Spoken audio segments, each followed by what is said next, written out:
अधिकावै तदालये कृष्णाय कृष्णभक्ताय तद्भक्ताय नमो नमः। नमो महावदन्नाय कृष्ण प्रेम प्रदायते कृष्णाय कृष्ण चैतन्य नाम्ने गौरतिसे नमः। हे कृष्णा करुणा सिंधो दीनबन्धो जगत्पते गोपीश गोपिका कान्त राधाकान्त नमोस्तुते। तप्त कांचन गौरांगी राधे वृंदावनेश्वरी वृषभानुसुते देवी प्रणमामि हरिप्रिये। ॐ वृन्दावै तुलसी देव्यै प्रिया वै केशवस्य च कृष्ण भक्ति प्रदे देवी सत्तवत्यै नमो नमः। भक्ता विहीना अपराधलक्ष्यै क्षिप्ताश्च कामादितरङ्गमध्यै कृपामयि त्वां शरणं प्रपन्ना वृन्दे नमस्ते चरणारविन्दं वृन्दे नमस्ते चरणारविन्दं वृन्दे नमस्ते चरणारविन्दं वृन्दे नमस्ते चरणारविन्दं वृन्दे नमस्ते चरणारविन्दं। भजामि राधां अरविन्दनेत्रां स्मरामि राधां मधुरस्मितां वदामि राधां करुणाभराद्रा ततो ममान्नास्ति गतिर्न कापि। हा देवी काकुभर गदगद यद्वाच जाचनी पत्यभुवि दण्डवदर्भुटार्ते अस्य प्रसादमवदस्य जनास्य कृत्वा गन्धर्विके निजगणे गणनां विदे। अंगस्यामिर्भिचटामन्धे कृतन्द्रीवरं जड्डं जाजुगुरुरुचिषं पट्टम्बरस्य श्रियम् बिन्नारण निवासं विदलसद्धामादिदामोदरं राधास्कन्द निवेशलोज्जलो भुजं ध्यायं स्तु दामोदरं। तवैवास्मि तवैवास्मि न जीवामि तया विना हेते विज्ञायते राधे तं नयामि चरणान्तिके। श्रीरूपाञ्जलि करार्चित पाद पद्मा भुश्चन्दन भुजार्पित मस्तकाय हा मुदत कनक गौरी पदारविन्दं सन्वयानि सन कोई तब किम करिस। श्री कृष्ण चैतन्य प्रभु नित्यानंद श्री अद्वैत गदाधर श्रीवासादि श्री गौरभक्तवृंद। हरे कृष्णा कृष्ण कृष्ण हरे हरे, हरे राम राम राम हरे हरे। हरे कृष्णा कृष्ण कृष्ण हरे हरे, हरे राम राम राम हरे हरे। कृष्णाय वासुदेवाय देवकी नंदनाय च नंदगोपकुमाराय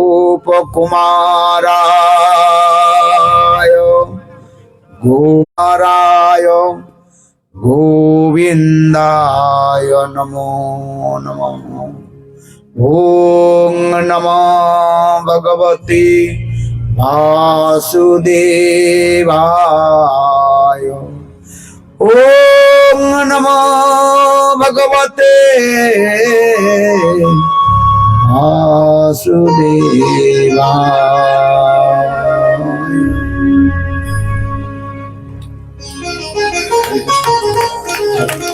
अब ठीक है, मैं सुना आपको तबीयत ठीक नहीं है। आपकी बहुत अच्छी बात, आप आए हैं आज, बहुत सुंदर।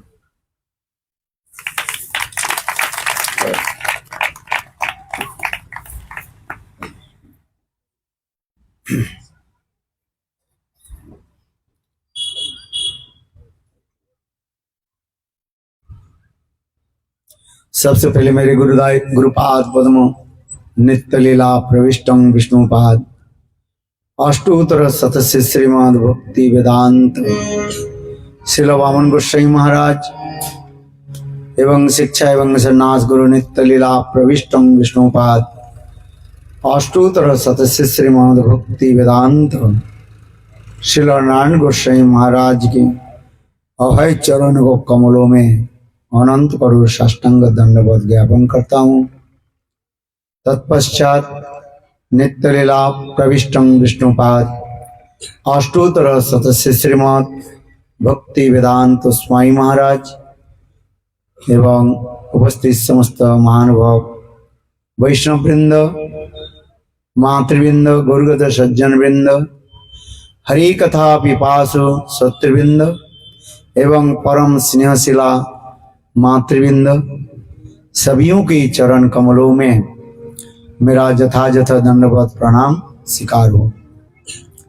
आज श्रीमद् भागवत कथा की 5वां दिवस है, पंचम दिवस।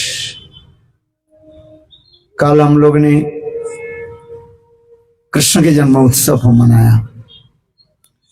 हमने कि गौड़ीय संप्रदाय में वास्तव हमारी आराध्य देव जो है कृष्ण नहीं है, कौन है? बोलो राधा रानी की जय जय श्री राम।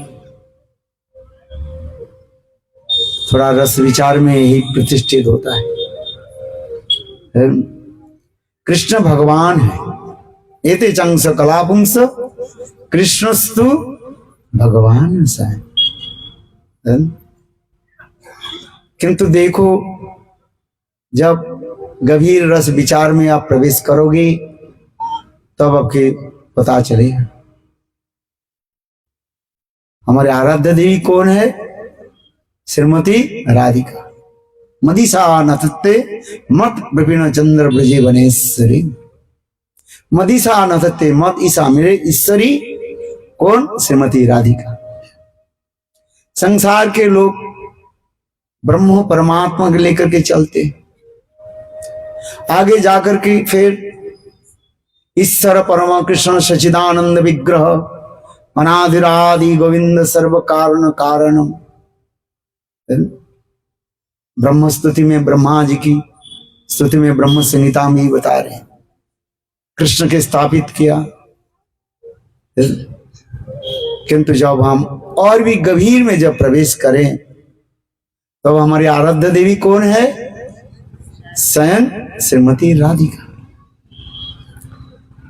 क्योंकि कहा जाता है राधा बिना कृष्ण कितने होते हैं? आधा हो जाते। राधा बिना कृष्ण कितने हो गए? आधा। इसलिए कृष्ण नहीं कहा जाता है, क्या कहा जाता है? श्री कृष्ण कहा जाता है। क्या कहा जाता है? श्री कृष्ण। श्री माने सर्वलक्ष्यमयी सर्वकांति सन्मयी श्रीमती राधिका। ह्लादिनी शक्ति स्वरूपिणी श्रीमती राधिका। जत्र जत्र राधा तत्र तत्र कृष्ण, और जत्र जत्र कृष्ण तत्र तत्र राधा। इसलिए राधा कृष्ण एक ही स्वरूप, लीला रस आस्वादिते धरे दोई रोग। राधा कृष्ण एक ही स्वरूप है, किंतु लीला रस आस्वादन करने के लिए दो रूप में प्रकट होते हैं। देवी कृष्णमयी प्रकृता राधिका पर देवता सर्वकांति सर्वलक्ष्यमयी सन्मयिनी परा। गौतम तंत्र में प्रमाण देते हैं, देवी कृष्णमयी प्रकृता राधिका पर देवता सर्वलक्ष्यमयी सर्वकांति सन्मयिनी परा। श्रीमती राधा जी सर्वशक्ति कहा जाता है, कृष्ण के कहा जाता है सर्वशक्तिमान, और राधा जी के क्या कहा जाता है? सर्वशक्ति। राधा पूर्ण शक्ति और कृष्ण पूर्ण शक्तिमान। दुई वस्तु भेद नहीं शास्त्र प्रमाण। This the evidence of the शास्त्र स्क्रिप्चर्स। राधा कृष्ण इसलिए कहा जाता है एको अहम बहुसामी। कृष्ण कहते हैं मैं एक होते हुए पर भी अनेक स्वरूप में प्रकट कराता। इसलिए श्रीमद् भागवत में पहली श्लोक में भी कहते हैं जन्मादस्य जतः, जन्म आदि, आदि रस श्रृंगार रस कहा जाता है। आदि रस किसको कहा जाता है? श्रृंगार रस। जन्म आदि, समस्त रसों की उत्पत्ति कहां से हुई? श्रृंगार रस से। 5 प्रकार की जो है मुख्य रस कहा जाता है, और 7 प्रकार की गौण रस कहा जाता है। शांत, दास्य, सख, वात्सल और माधुर्य, इसे कहा जाता है मुख्य रस कहा जाता है। और अद्भुत, करुण, वीर, विभत्स आदि करके 7 जो है गौण रस कहा जाता है। इसी प्रकार हमारे आचार्य पाद वर्णन करते हैं, ये जन्म आदि समस्त रसों की उत्पत्ति कहां से हुई? श्रीमती राधा जी से। बहुत ही सब सुंदर विचार हमारे गोस्वामी वर्ग ने दर्शाया। गौड़ीय वैष्णव की विचार जो है इतनी सूक्ष्माति सूक्ष्म है। जितने हम गंभीर में प्रवेश करेंगे उतना ही अनेक जो है हीरे जहरत मणि माणिक को हम प्राप्त करेंगे। जैसे समुद्र में, समुद्र के नीचे जितने जाओगे और समुद्र के नीचे अनेक जो है हीरे जहरत सब छुपे हुए। इसलिए सच्चिदानंद भगवान सच्चित आनंद, सत शब्द करता है सत्ता, एग्जिस्टेंस। चित शब्द कहते हैं ज्ञान, नॉलेज। और आनंद की, आनंद कहा जाता है राधिनी आनंद। सत चित्त के यदि रख दिया जाए और आनंद यदि नहीं हो तो जीवन अधूरा रह जाएगा। है? बात ऐसा ही है कि नहीं? सब कुछ आपके पास है किंतु घर में आनंद नहीं है। आप ही बताइए, आनंद ही जो है सब सत्य के मूल उत्स कहा जाता है, सोर्स ऑफ ऑल एग्जिस्टेंस। घर में आप रह रहे हैं, पति पत्नी भी रह रहे हैं, लोग भौतिक उदाहरण दे रहा हूं, पति पत्नी बेटा बेटी, धन संपत्ति बहुत आपकी अथाह धन संपत्ति है, किंतु मन में आपके आनंद नहीं है। आप ही बताइए, अच्छे लगेगा? कोई आपके साथ बात नहीं कर रहे, कोई आपके साथ किसी प्रकार स्नेह प्रीति नहीं दिखा रहे हैं, हृदय क्या हो जाता है? सुख जाएगा। है? बिल्कुल हृदय कैसे हो जाएगा? सुख जाएगा। इसलिए तो कहा जाता है दरिद्र कहे धनी सुखी। सुनिए, दरिद्र कहे धनी सुखी और धनी कहे महाधनी सुखी और महाधनी कहे राजा सुखी, राजा कहे महाराजा सुखी, महाराजा कहे इंद्र सुखी, इंद्र कहे ब्रह्मा सुखी और ब्रह्मा जी कहे कोई नहीं सुखी, जो हरि के भजे वह सुखी। बोल वृंदावन बिहारी लाल की। संसार में सुख और शांति कहां मिलती है? यदि हरि भजन करे, राधा जी के कई भजन करे। हम किस लिए कर रहे हैं? थोड़ी सिद्धांत में प्रवेश करिए, तब आपकी आनंद आएगा। बलदेव प्रभु के कहा जाता है संधिनी शक्ति के अधिष्ठात्री देवता कहा जाता है। क्या से? संधिनी एग्जिस्टेंस, सत्ता, जिसे कहा जाता है सत्य और चित्त। जितने प्रकार के चित्त ज्ञान जो ट्रांसेंडेंटल नॉलेज, उस सब ज्ञान के अधिष्ठात्री देवता कृष्ण के माना जाता है। और ह्लादिनी आनंद की अधिष्ठात्री देवता कौन है? बोलो राधा रानी की जय। ह्लादिनी आनंद। इसलिए हमारा आचार्य पाद वर्णन करते हैं सत चित और आनंद। कृष्ण आनंदमय है। इसलिए कल हम लोग ने कृष्ण के जन्म उत्सव में जो कीर्तन किया, क्या बोले? नंद को आनंद भयो, जय कन्हैया लाल की, हाथी दिलो घोड़ा दिलो हार दिलो पाल की। नंद महाराज के घर में कौन प्रकट हुए? आनंद स्वरूप, आनंद कंद ब्रजराज कृष्ण, आनंद स्वरूप ही है, सच्चिदानंदमय भगवान, सच्चित आनंद। इसी को कहा जाता है अचिंत भेदाभेद तत्व कहा जाता है। क्या बताया? अचिंत भेद और अभेद, डिफरेंस एंड नॉन डिफरेंस। अचिंत भेदाभेद which is inconceivable for our material conception। हम लोग के जड़ीय मन से वो अतीत है। ये भगवान सच्चित आनंदमय। इसलिए हम कहते हैं श्रीमद् भागवतम। क्या बताया?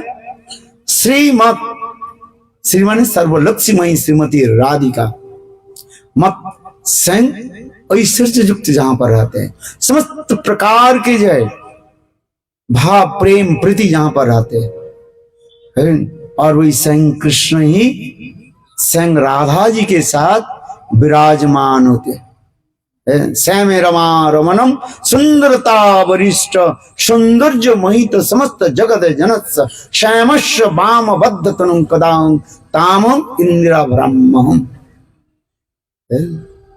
हमारे गुस्सा रूप गोस्वामी पाद वर्णन कर रहे हैं। देखो कितने सच्चिदानंद में भगवान है। जब कृष्ण राधा जी के साथ विराजमान होते, उस समय कृष्ण के सौंदर्य माधुर्य प्रकाश हो जाते। इसलिए कृष्ण के जितने भी हम महिमा वर्णन करें, सभी महिमा किसमें रहते? राधा जी के। है?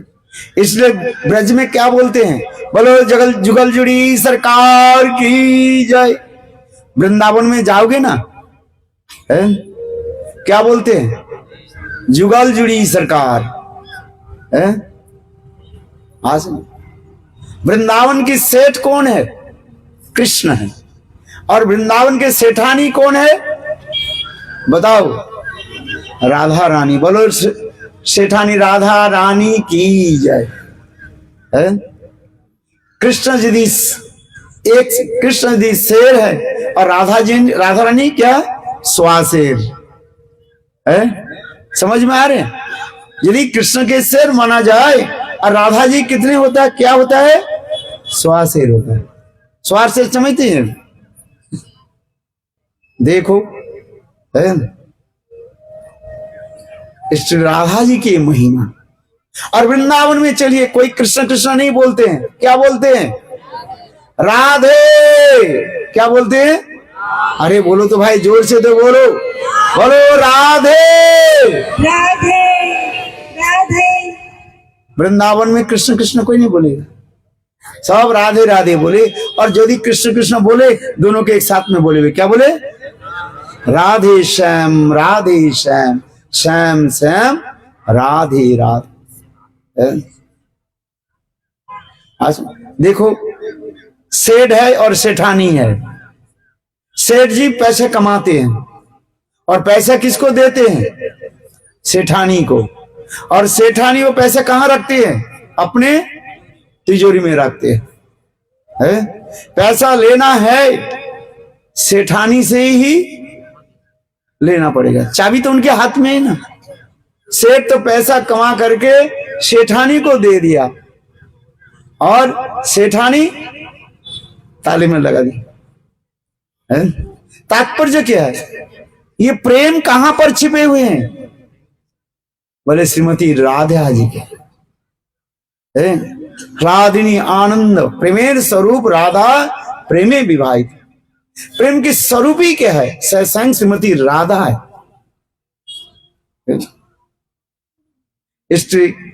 हम इसलिए कह रहे हैं, काल कृष्ण के हम जन्मोत्सव मनाया है। आज हम क्या करेंगे, राधा जी के जन्मोत्सव मनाएंगे। क्योंकि राधा जी के जन्मोत्सव यदि नहीं मनाया जाए तो कृष्ण के जन्मोत्सव में कोई फल नहीं है। कृष्ण प्रसन्न होते हैं कोई राधा जी के कीर्तन करे, और राधा जी प्रसन्न होते हैं कोई कृष्ण के कीर्तन करे। इसलिए जुगल जुड़ के नाम लेना पड़ता है। मैं उस दिन भी बताया था, संग सुखदेव गोस्वामी पाद कहने लगे, जे मैं नित्य प्रकट गोलोक वृंदावन धाम में राधा जी की अत्यंत जो है प्यारी सुख था। पैरोट संग राधा जी मुझे सुंदर सुंदर लाल लाल अनेर के दाना को जो है मुझे खिलाती थी, और क्या कहती थी, गोविंद दामो दरमाधवेति, गोविंद दामो दरमाधवेति, गोविंद दामो धर्माधवेति, गोविंद दामो धर्माधवेति। उस दिन मैं कथा प्रसंग भी बताया, इसलिए केवल उसके स्मरण करा रहा हूं। संग राधा जी कृष्ण नाम मुझे श्रवण कराया, और स्वयं राधा जी भी कृष्ण नाम, ये स्वयं कृष्ण राधा नाम स्मरण कराया।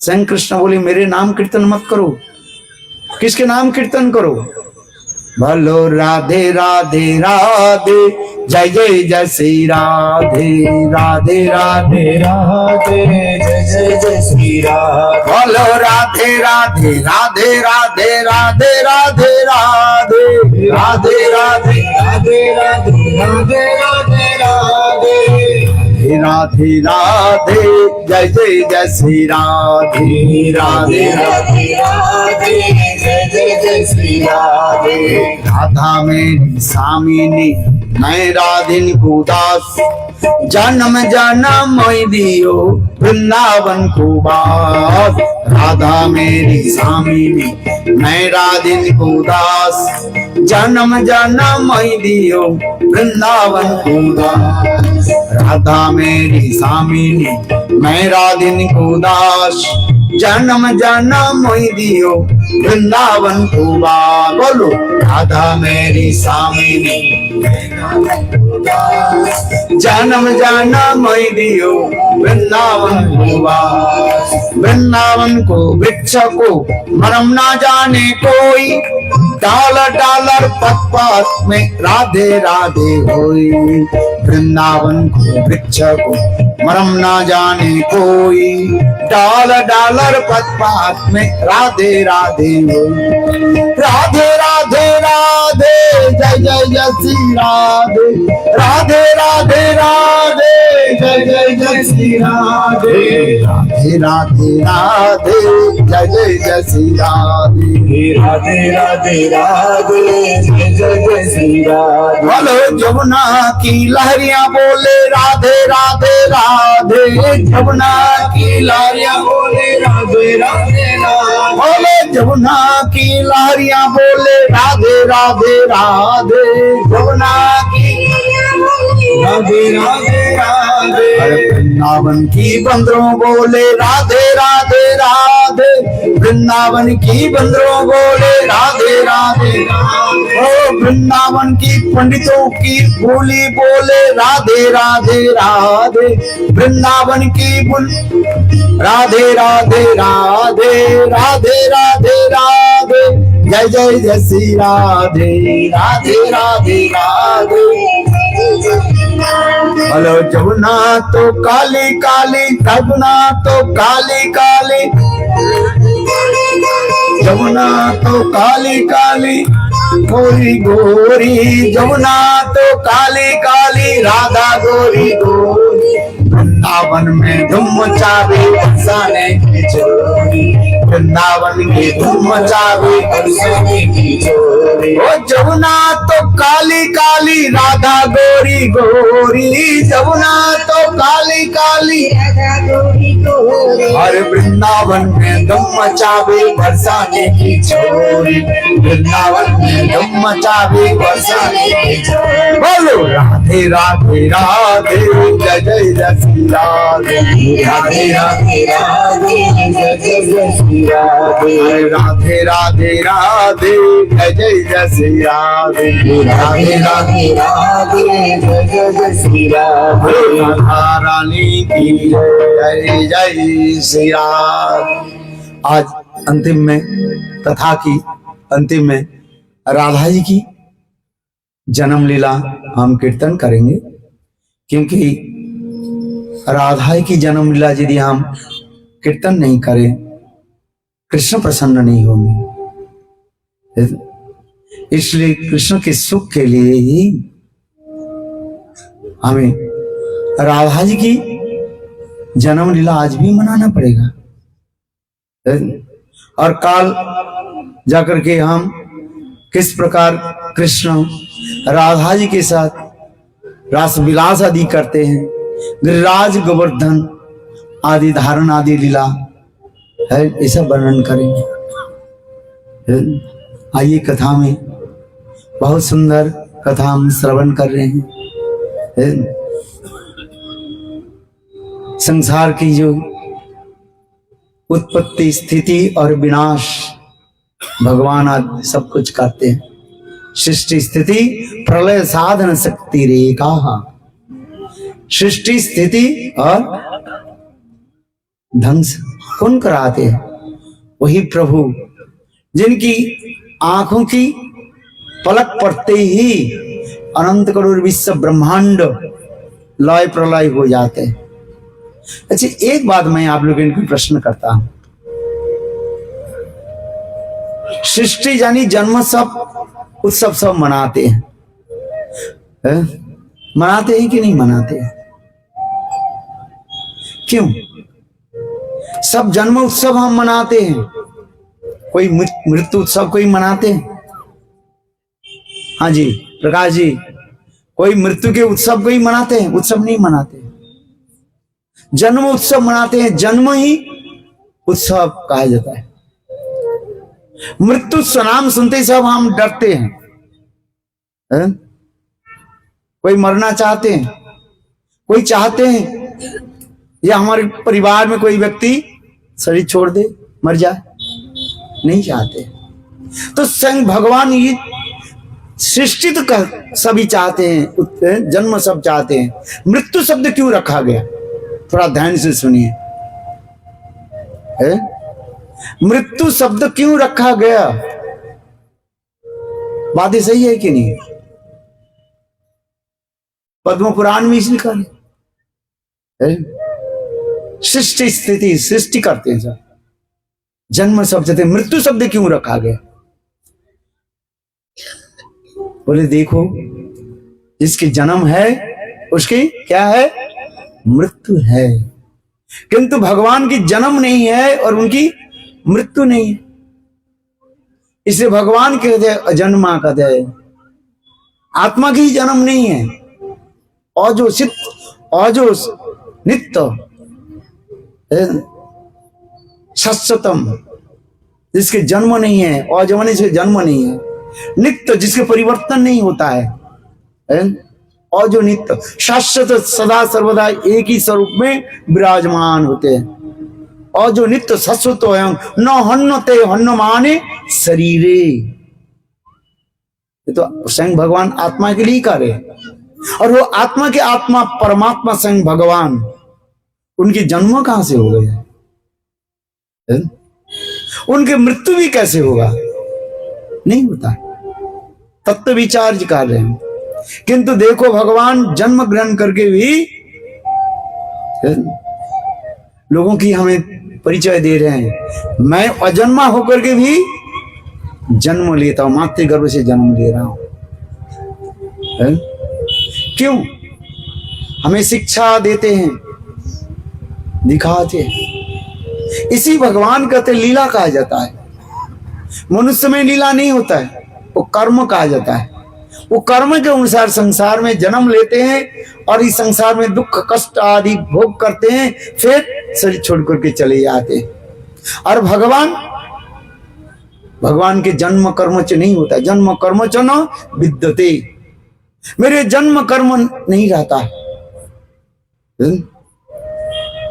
यही तत्व के जो जन्म लेते हैं उसी की कहा जाता है महापुरुष कहा जाता है। गीता में भगवान कहते हैं मेरे जन्म नहीं है, मेरे कर्म भी नहीं है और मेरे भी मृत्यु भी नहीं है।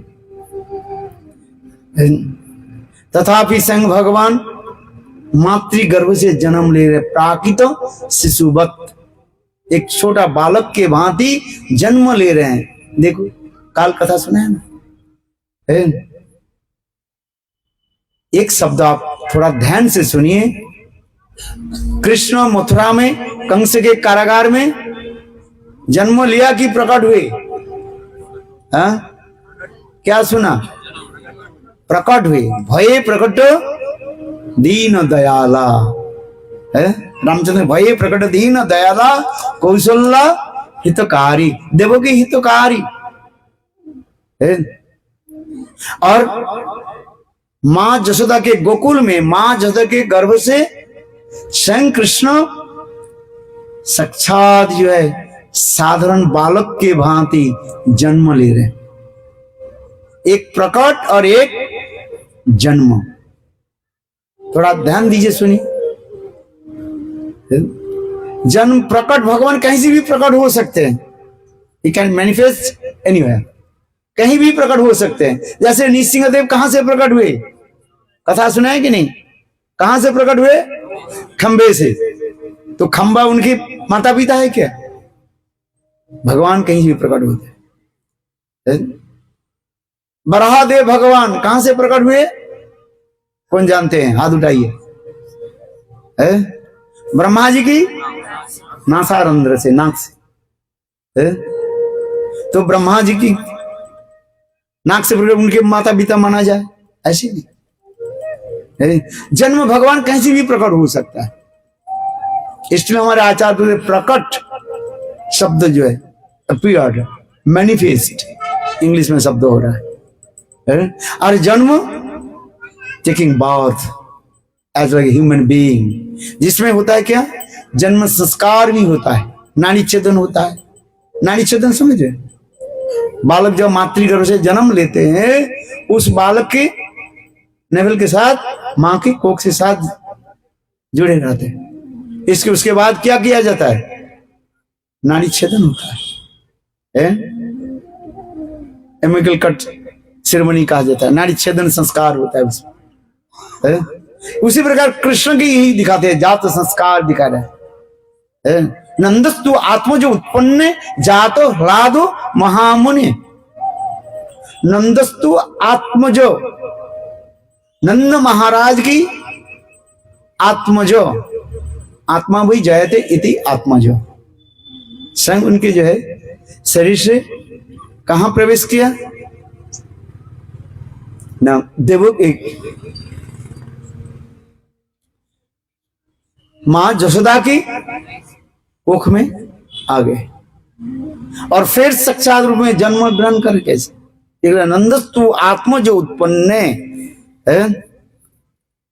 जातो ह्लादो महामना अहून विप्राणो वेद ज्ञान स्नातो सुचिरम अलंकृतम। संग सुखदेव को सही पाद करें, देखो नंदस्तु आत्मजो उत्पन्ने जातो ह्लादो महामुने। स्वयं नंद महाराज इतने प्रसन्न हुए अपने पुत्र की जन्म उत्सव पर। उन्होंने क्या कि स्नान किया और स्नान करके सुंदर जो है सूक्ष्म वस्त्र आदि परिधान करके ब्राह्मणों को बुलाया और वेद मंत्र के द्वारा समस्त प्रकार बालक के जो है जात संस्कार करके और दान दक्षिणा भी दिया। जब तक नाड़ी छेदन नहीं हो तब तक वह पवित्र नहीं होता है, और जब नाड़ी छेदन हो जाता है तब क्या माना जाता है? सूतक माना जाता है। जैसे दिशाचार में जैसे होते हैं, कहीं 12 दिन 13 दिन, कहीं 21 दिन तक सूतक मानते कि नहीं मानते हैं? किंतु देखो नंद महाराज ने क्या की, बालक के जात संस्कार होने के पहले उन्होंने ये समस्त कार्य ब्राह्मणों को बुलाया और ब्राह्मणों के बुला करके उनके यथायथ वेद विहित मंत्र के द्वारा सब कुछ कार्य आदि कराया और करा करके फिर ब्राह्मणों की दान दक्षिणा दिया। इसमें श्लोक स्पष्टीकरण कर रहे हैं, ये नंदस्तु आत्मजो उत्पन्ने जातो ह्लादो महामुने अहून विप्राणो वेद ज्ञानो स्नातो सुचिर अलंकृतानम। कितना सुंदर है। भगवान ऐसी लीला आदि करते हैं, इसी के कहते हैं लीला कहते हैं। और एक साधारण बालक जो जन्म लेते हैं उसके कहा जाता है वो लीला नहीं है, वो कर्म के अनुसार होता है। और कर्म और लीला एक नहीं है। इस संसार जो साधारण बालक जो मातृगर्भ से जन्म लेते हैं वो अपने कर्म के अनुसार जन्म लेते और कर्म फल भोग करते। और भगवान के कर्म नहीं होता है। इसलिए तो गीता में भगवान कह रहे हैं जन्म कर्म च में दिव्यम जो व्यक्ति तत्तः। मेरे जन्म कर्म आदि के जो दिव्य, दिव्य माने अलौकिक काज, ट्रांसेंडेंटल, इसी मेरे जन्म कर्म की जो जान लेते हैं और मृत्यु के पश्चात वो मुक्त होकर के मेरे धाम को प्राप्त कर लेते हैं। एक होता है लीला और दूसरी होता है क्या? कर्म फल। भगवान के जितना भी क्रिया आदि हम देखते हैं सब लीला कहा जाता है। भगवत लीला इसे शब्द प्रयोग किया गया। और बद्ध जीव के लीला नहीं है। बद्ध जीव की क्या है? वो कर्म फल के अनुसार मातृगर्भ में जन्म लेते हैं, फिर अपने अपने कर्म के अनुसार संसार में भोगते रहते हैं। इसलिए जन्म कर्म च में दिव्यम। आइए कथा में हम जो शब्द अभी थोड़ा बहुत आपके में संकेत दिया, ये जन्म शब्द हम रखा, जन्मोत्सव मनाते हैं, मृत्यु शब्द क्यों रखा गया? आइए कथा में इसके एक सुंदर एक उपाख्यान के द्वारा, कहानी के द्वारा आप लोगों को मैं समझाता हूं, तब समझ में आएगा। एक राजा दो व्यक्ति के बुलाया है, जो खेती आदि करने, बगीचा आदि करने वाले जो है, दो व्यक्ति के बुलाया और बुला करके बोले देखो आप दोनों के मैं समान जमीन देता हूं, मानो 25 बीघा जमीन देता हूं। कितने? 25 बीघा कि यार क्या बोलते हैं? बीघा बोलते हैं, एकड़ बोलते हैं? हाँ अच्छा, बीघा। 25 बीघा मैं जमीन देता हूं। दूसरे के बोले तुमको मैं 25 बीघा जमीन देता हूं, और दोनों की जो है मानो 50-50 हजार रुपया भी दे दिया, जाओ इस जमीन में जो है आप लोग सुंदर जो है बगीचा प्रस्तुत करो। क्या बनाओ? बगीचा। बगीचा समझते हैं? सुंदर बगीचा तैयार करो। ये देखो दोनों व्यक्ति जो है वो सुंदर बगीचा तैयार किए है, सुंदर फूलों के पेड़ भी लगाया, फल भी लगा, फलजात वृक्ष भी लगाया, पेड़ भी लगाया है। ऐसे करते करते 5 साल बीत गए। कितने साल? 5 साल हो गए। राजा 5 साल के बाद आकर के पहली बार जो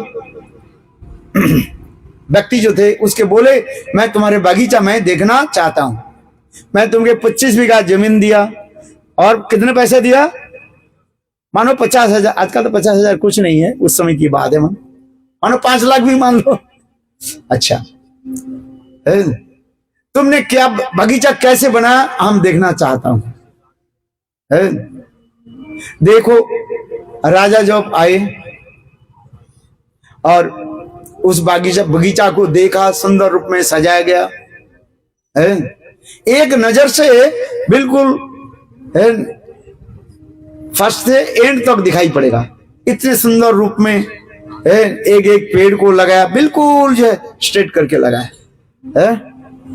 माली जैसे फूल की बगीचा लगाया, सुंदर रूप में देखा, अनेक प्रकार के पुष्प खिले हुए हैं, अनेक प्रकार के फलदार जो वृक्ष आदि लगे हुए हैं। कौन से कौन फल लगे हुए? आम की फल लगे हुए हैं और केले के पेड़ भी लगाया। केले के मतलब एक साथ अलग अलग करके लगाए। केले के पेड़ तो केले के पेड़ दिखाई पड़ेगी आपको, एक है। आम के बगीचा है तो आम ही दिखाई पड़ेगा। अनेक प्रकार के पुष्प आदि में सब देखे ऐसे सुंदर रूप में देखा।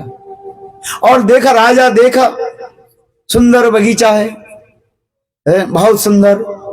और जहां पर कोयल कुहक रहे हैं, मयूर जो है नृत्य कर रहे हैं, सुंदर बगीचा सुंदर देख कर, और इतने खुशबू आ रहे, सुगंध आ रहे हैं। देख करके राजा की तबीयत खुश हो गई। राजा बोले वाह बहुत सुंदर है, मैंने तुमको जो धन दिया, मैंने तुमको जमीन दिया, जो कुछ भी दिया तुमने अच्छी तरफ से जो है इसको बनाया। राजा प्रसन्न हो गए। फिर राजा बोले दूसरी जो है पास गए, मैं तुम्हारे बगीचा में देखना चाहता हूं, कैसे तुमने बनाया, कैसे खेती किया, कैसे लगाया। तो गए, देखा क्या उस बगीचे में घुस नहीं पा रहे राजा, वही सारे पेड़ तो लगाया किंतु देखो पेड़ बड़े बड़े हो गए, राजा घुस नहीं पा रहे। राजा कहने लिए क्या बनाया? बोले महाराज आपने जैसे मुझे इंस्ट्रक्शन दिया था मैं उसी प्रकार ही सब कुछ कर दिया, किंतु मेरा एक गलती मैंने कर दी। क्या की? मैं जो पेड़ जो बड़े बड़े हो जाते हैं ना उसको मैंने काटा ही नहीं है। ये डाल इधर चले गए, उधर चले गए, इसलिए मैं काटे। मैं उसी प्रकार जो है सारे खाद भी दिया, पानी भी डाला, सब कुछ कर दिया, किंतु मैंने पेड़ के जो है स्टिमिंग नहीं किया है। राजा गुस्सा करके बोले, मूर्ख, तुमको मैंने पैसा दिया, तुमको मैंने जमीन दिया, क्या करने के लिए? क्या करने के लिए? बगीचा बनाने के लिए। ये जंगल के नहीं, तुम तो इसे जंगल जैसे बना दिया। जंगल में जैसे पेड़ पौधा कहीं भी हो जाता है?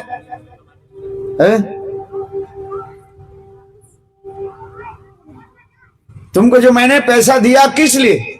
बगीचा बनाने के लिए, सुंदर उद्यान जिसको कहा जाता है, फूलों के बगीचा हो, फलों के बगीचा हो। ये बगीचा जो है बनाने के लिए मैंने तुमको दिया, और तुमने क्या बनाया? इसको क्या बनाया? जंगल बनाया। एक देखो, एक बगीचा और एक जंगल एक नहीं है? आज संस्कृत में कहते हैं उद्यान, फूलों की, इतने सुंदर। और ये क्या है? फॉरेस्ट, एक वन और एक बगीचा है, अलग है कि नहीं है? जंगल में कहीं भी पेड़ पौधे कहीं भी हो जाता है, आप घुस में कहीं कटे के पेड़ हो जाता है, कुछ है, सब कुछ हो जाता है। कि राजा कहने लगे, तुमको जो मैंने पैसा दिया, मेरा पैसा क्या कर दिया तुमने? सारे पैसे को बर्बाद कर दिया। राजा गुस्से हो गए। इस कहानी के द्वारा तात्पर्य क्या है? कहानी किस लिए सुनाया? ये देखो, भगवान ये विश्व ब्रह्मांड के सुंदर एक बगीचा के रूप में बनाया, जंगल के रूप में नहीं। क्या बनाया भगवान? इसी कहता है भगवान, इसी कहा जाता है बगीचा, जिसमें सुंदर सुंदर फूलों के पौधे खिले हुए हैं, है? और देखो, उसको क्या करना पड़ता है? काटना पड़ता है। जो पेड़ सूख जाता है उसको अलग करके तोड़ना पड़ता है, अलग करना पड़ता है। और उसमें जो है, जो पेड़ के डाल इधर उधर चले जाए, उसको क्या करना पड़ता है? काटना पड़ता है। जो अच्छे, जो माली जो होते हैं, माली समझते हैं, गार्डनर, यदि फूलों की पौधे की यदि उसके यदि स्टिमिंग नहीं करें, नहीं काटे, तो जंगल हो जाएगा। ठीक उसी प्रकार देखो, भगवान इसलिए मृत्यु शब्द जी रखे हैं ऐसे धरित्री देवी के सुंदर बगीचा बनाने के लिए, है? इसलिए अनेक प्रकार ये जीव है इसमें रह रहे। इसलिए इस संसार में मृत्यु शब्द रखा गया। यदि मृत्यु शब्द नहीं होते, हम पैर कहां रखते? पैर नहीं रख पाते। इसलिए भगवान क्या करते हैं? एक समतुल बनाने के लिए, इक्विलिब्रियम बनाने के लिए ये मृत्यु शब्द भी रखा गया। क्योंकि ये हमारे शरीर के एक धर्म होता है,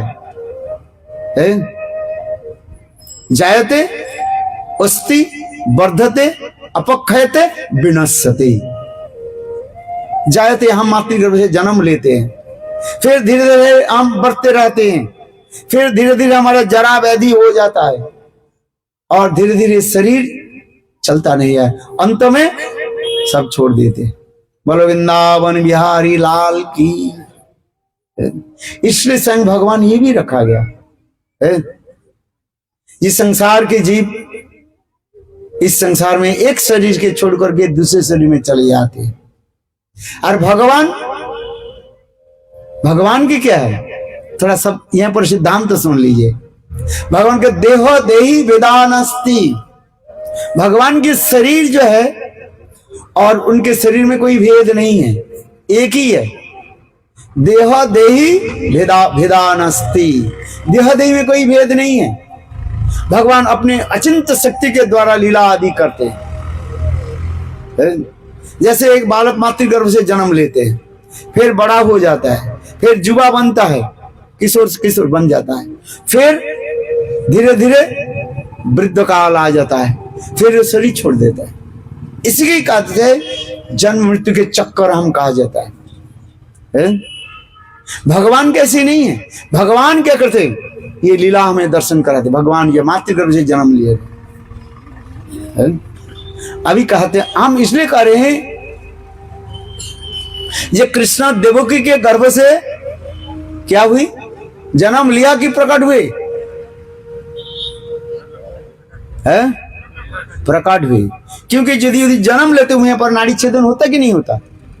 नाड़ी छेदन हुआ था कि नहीं? कंस के कारागार में नाड़ी छेदन नहीं हुआ है? वो तो स्वयं प्रकट होकर के कहने लगे, देवकी वसुदेव मेरे स्वरूप के दर्शन करो। काल भी मैं संक्षेप में भी बताया, स्वयं भगवान चतुर्भुज रूप में शंख चक्र गदा पद्म के रूप में प्रकट हुए। आपके बालक शंख चक्र गदा पद्म रूप में प्रकट हो, जन्म लेता है कहीं? नहीं लेता है। किंतु देखो स्वयं कंस के कारागार में स्वयं कृष्ण भगवान प्रकट हुए, शंख चक्र गदा पद्म लेकर प्रकट हुए और साथ ही साथ बातचीत भी करना शुरू कर दिया। क्या बोले? हे देवकी वसुदेव मेरे स्वरूप के दर्शन करो, मैं ही तुम्हारे जो है वह आराध्य देव है। और स्वयं याद दिलाया, हे देवकी वसुदेव सुनो, सत्य युग में आप लोगों ने कृष्ण और सुतपा होकर के मेरे स्वरूप की आराधना की। अर्थात सत्य युग में क्या बोले, कृष्ण और सुतपा, याद रखिए कौन है? कृष्ण और सुतपा नारायण के जो है आराधना करने लगे, कठोर तपस्या आदि करने लगे और उससे प्रसन्न होकर के भगवान कहने लगे कुछ वर मांगो।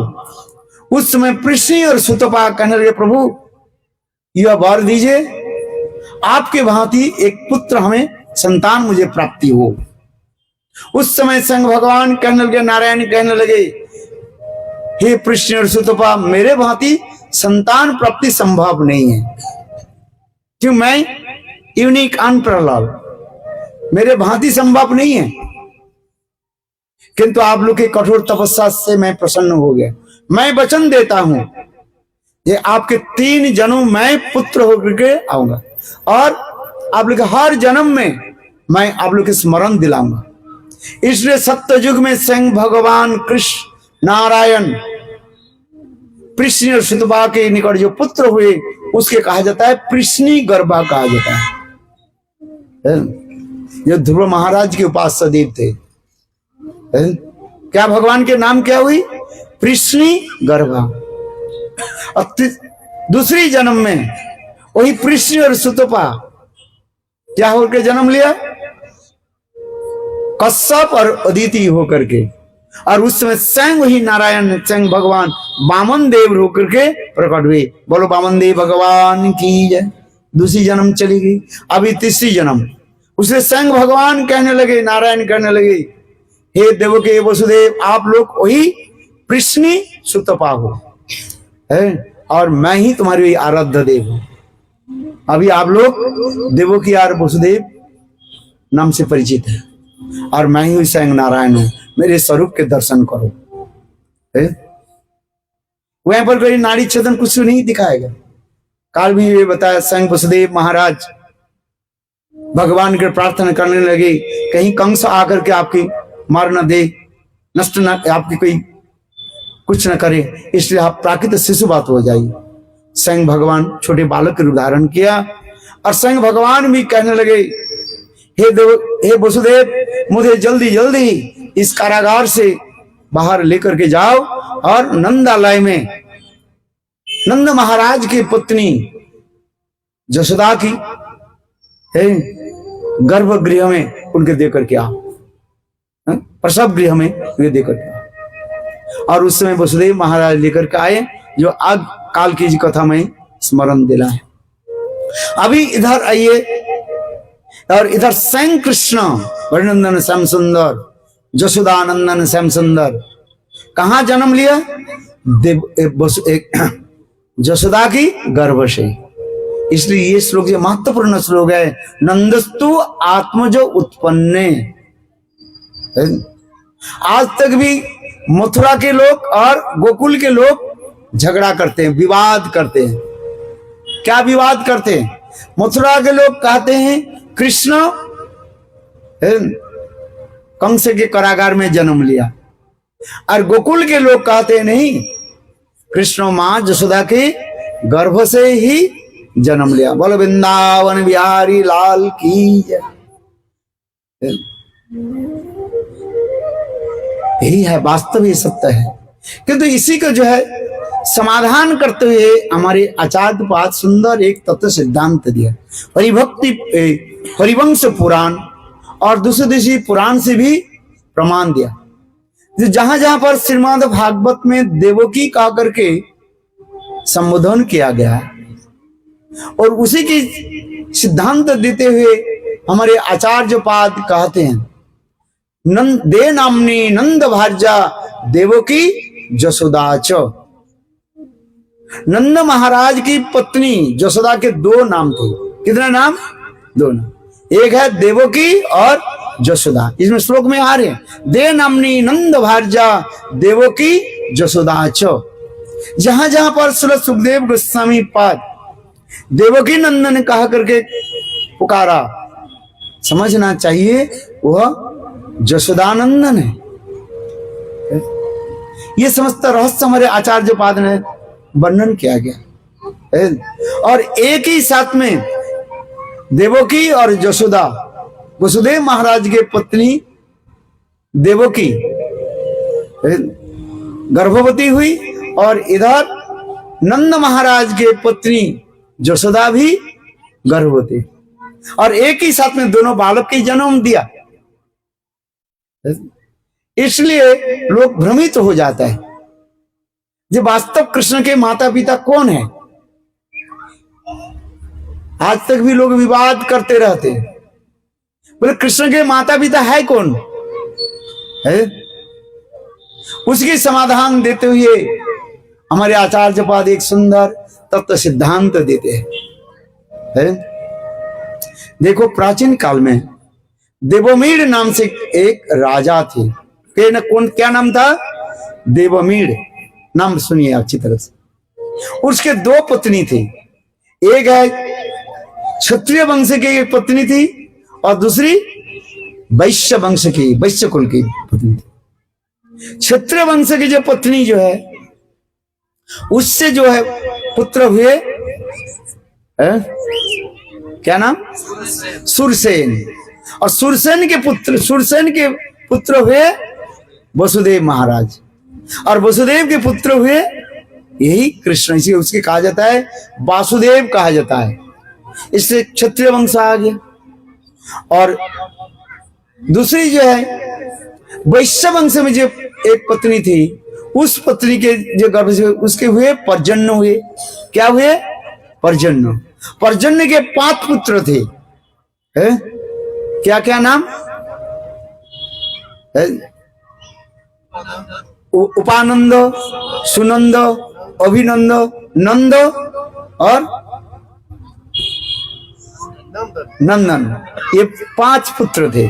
और फिर तृतीय जो संतान जो है नंद महाराज, उस नंद महाराज के पुत्र हुए कृष्ण। इसलिए कहा जाता है नंदनंदन कृष्ण कहा जाता है। उधर वसुदेव महाराज के पुत्र होने के नाते लोग उसे वसुदेव नंदन कहते हैं क्षत्रिय कुल में जो है।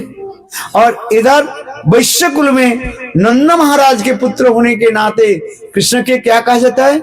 नंदनंदन कहा जाता है। इसलिए कीर्तन में है नमामि नंद नंदनम, नमामि नंद नंदनम, नमामि नंद नंदनम, नमामि नंद नंदनम, नमामि नंद नंदनम, नमामि नंद नंदनम, नमामि नंद नंदनम, नमामि नंद नंदनम, सुचारुवक्त्र पंकजम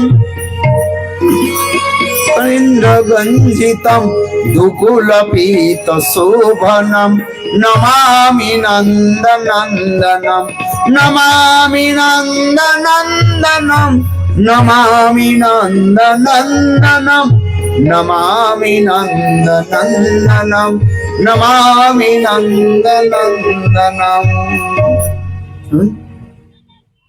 ये समस्त बहुत रहस्य जो है छिपे हुए हैं। इसलिए कुंती स्तुति में भी बताते जा रहे हैं। जैसे मैंने अभी कृष्णाय वासुदेवाय देवकी नंदनाय च नंद गोप कुमाराय गोविंदाय नमो नमः। है?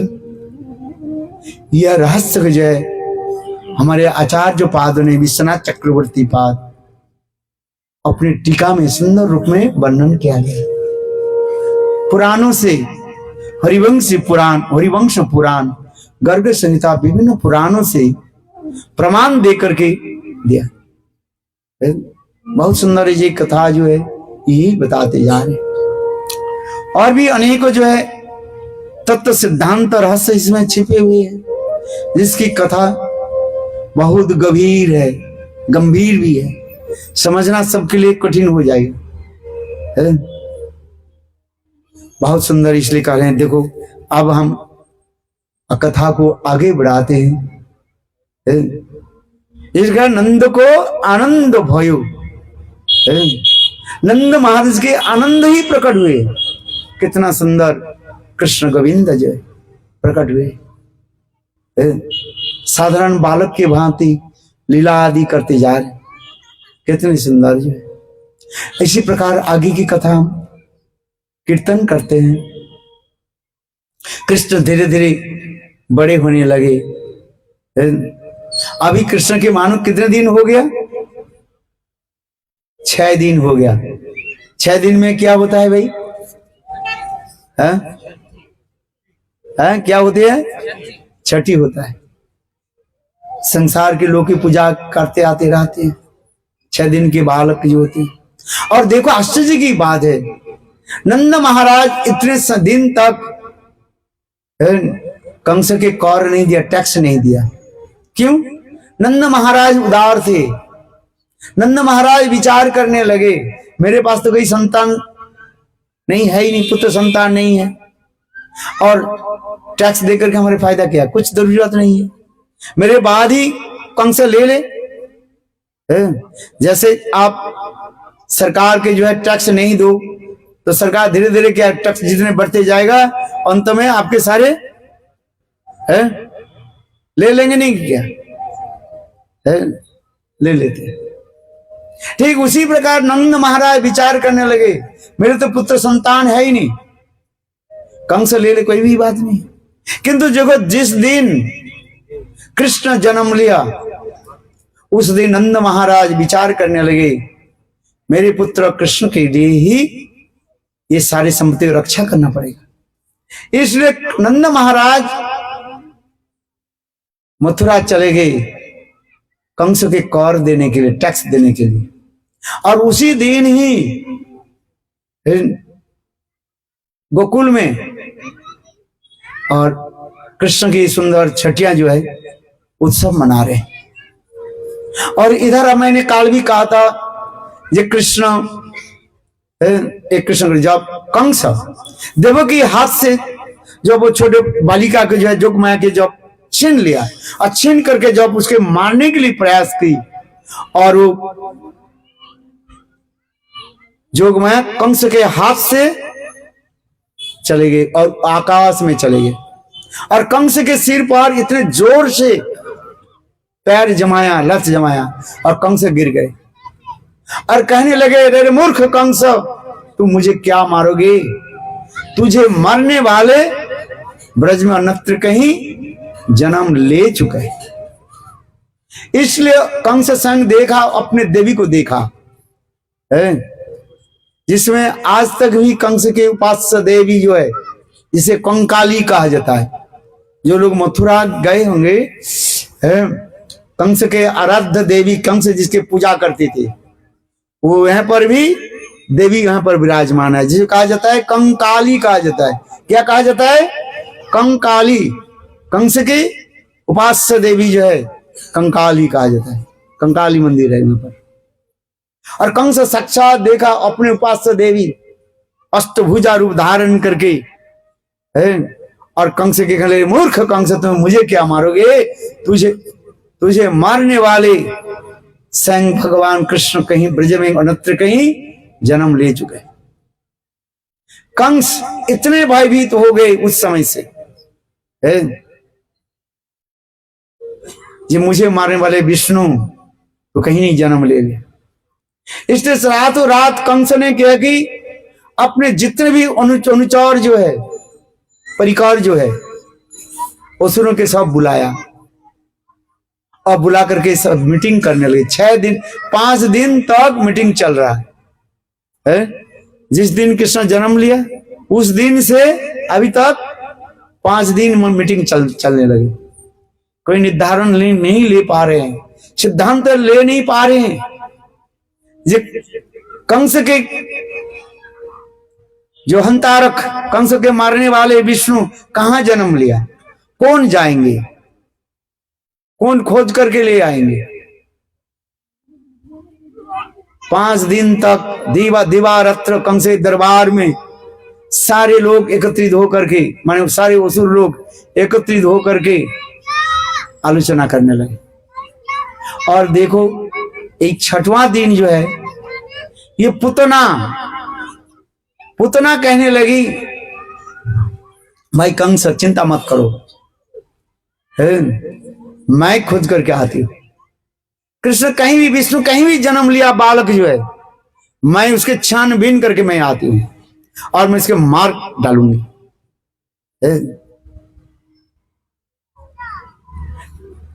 उस समय कंस कहने लगे, अरे पुतना तुम कहां जाओगे, तुम्हें कैसे पता लगेगा। इसलिए पुतना कहने लगे, देखो आज से 10 दिन आगे पीछे जितने बालक जन्म लिया, कहीं भी बालक जन्म लिया, सबको मैं मार करके आती हूं और सबके खून में पी लेती हूं। इसलिए श्री सुखदेव गोसाई पाद पुतना के बारे में बताया, पुतना बालघातिनी रुधिरासना। पुतना कैसी थी, छोटे छोटे बालक के जो है मारने वाली थी और उनके खून को भी पी लेती थी। पुतना बालघातिनी रुधिरासना। पुतना खंड में जहां जहां पर आज से 10 दिन आगे पीछे जहां जहां पर बालक जन्म लिया, सबको मैं मार कर आती। पुतना सर्वत्र भ्रमण करते करते कहां गई, गोकुल में, और देखा उस समय नंद महाराज के आंगन में बड़ी भीड़ जम रहे, लोग बहुत आनंद उत्सव मना रहे हैं। तो पुतना विचार करने लगे, यहीं पर जरूर ये बालक जन्म लिया, कृष्ण यहीं पर जन्म, विष्णु यहीं पर जन्म लिया। किंतु देखो पुतना विचार करने लगे, यदि मैं डायरेक्ट रूप में जाऊं तो हो सके ये ब्रजवासी लोग कृष्ण के कहीं छुपा देंगे। इसलिए पुतना ने क्या कि सुंदर वेश बनाया। कैसे वेश बनाई, सुंदर एक मातृवेश बना ली, अपने तंत्र मंत्र आदि के द्वारा सुंदर एक मातृवेश बनाया। देखो पुतना ने क्या कि ऐसे सुंदर वेश बना ली, जैसे मानो साक्षात स्वर्ग से व वैकुंठ से लक्ष्मी देवी प्रकट हुई है। पुतना इतने सुंदर वेश बना ली और अपने स्तनों पर कालकूट विष लगा दी। इस बालक को जो है विष पान करा करके मैं मार डालूंगा। ऐसे विचार करके पुतना अपने स्तन पर कालकूट विष लगा ली और धीरे धीरे आगे चलने लगी। जब पुतना आगे आने लगी, जब पुतना ऐसे सुंदर वेश बनाई, किसी ने उसको रोकथाम नहीं किया, रोके नहीं किसी ने। क्यों? सभी विचार करने लगे, देखो नंद को, लाला को जो है आशीर्वाद देने के लिए देखो देखो साक्षात वैकुंठ से लक्ष्मी देवी प्रकट हुई। हमारे शास्त्र भी वर्णन करते हैं, नंद महाराज के पुत्र जब जन्म लिया, सारे देवता लोग भी मनुष्य रूप धारण करके भी नंदलाय में भी प्रकट हुए। दूसरी की बात क्या बोले, जब साक्षात देवाधिदेव महादेव भी, शिव जी भी प्रकट हुए। आज तक भी नंदगांव में जाए, आपके बिल्कुल नंदगांव, नंद महाराज के नंदगांव के सन्निकट में एक सुंदर जो स्थान जिसको कहा जाता है जोगिया स्थली कहा जाता है। क्या स्थली? जोगिया स्थली कहा जाता है। अर्थात शिव जी प्रकट हुए। बोले हमारे आराध्य देव गोविंद कैसे बाल लीला कर रहे हैं, छोटा बालक कैसे कैसे जन्म लिया, मैं देखना चाहता हूं। इसलिए स्वयं शिवदेव देवादिदेव महादेव कैलाश से भी प्रकट हुए है? और आप जानते हैं शिव जी की जटा ही भी है, लंबी लंबी जटाएं हैं, और गले में जो है क्या लगे हुए हैं, सर्प जो है सांप लगे हुए हैं, और हाथों में क्या रहते हैं वो रुद्राक्ष भी लगे हुए हैं, और हाथ में डुमरू लेकर के रहे हैं, अलक निरंजन ऐसे डुमरू बजा रहे।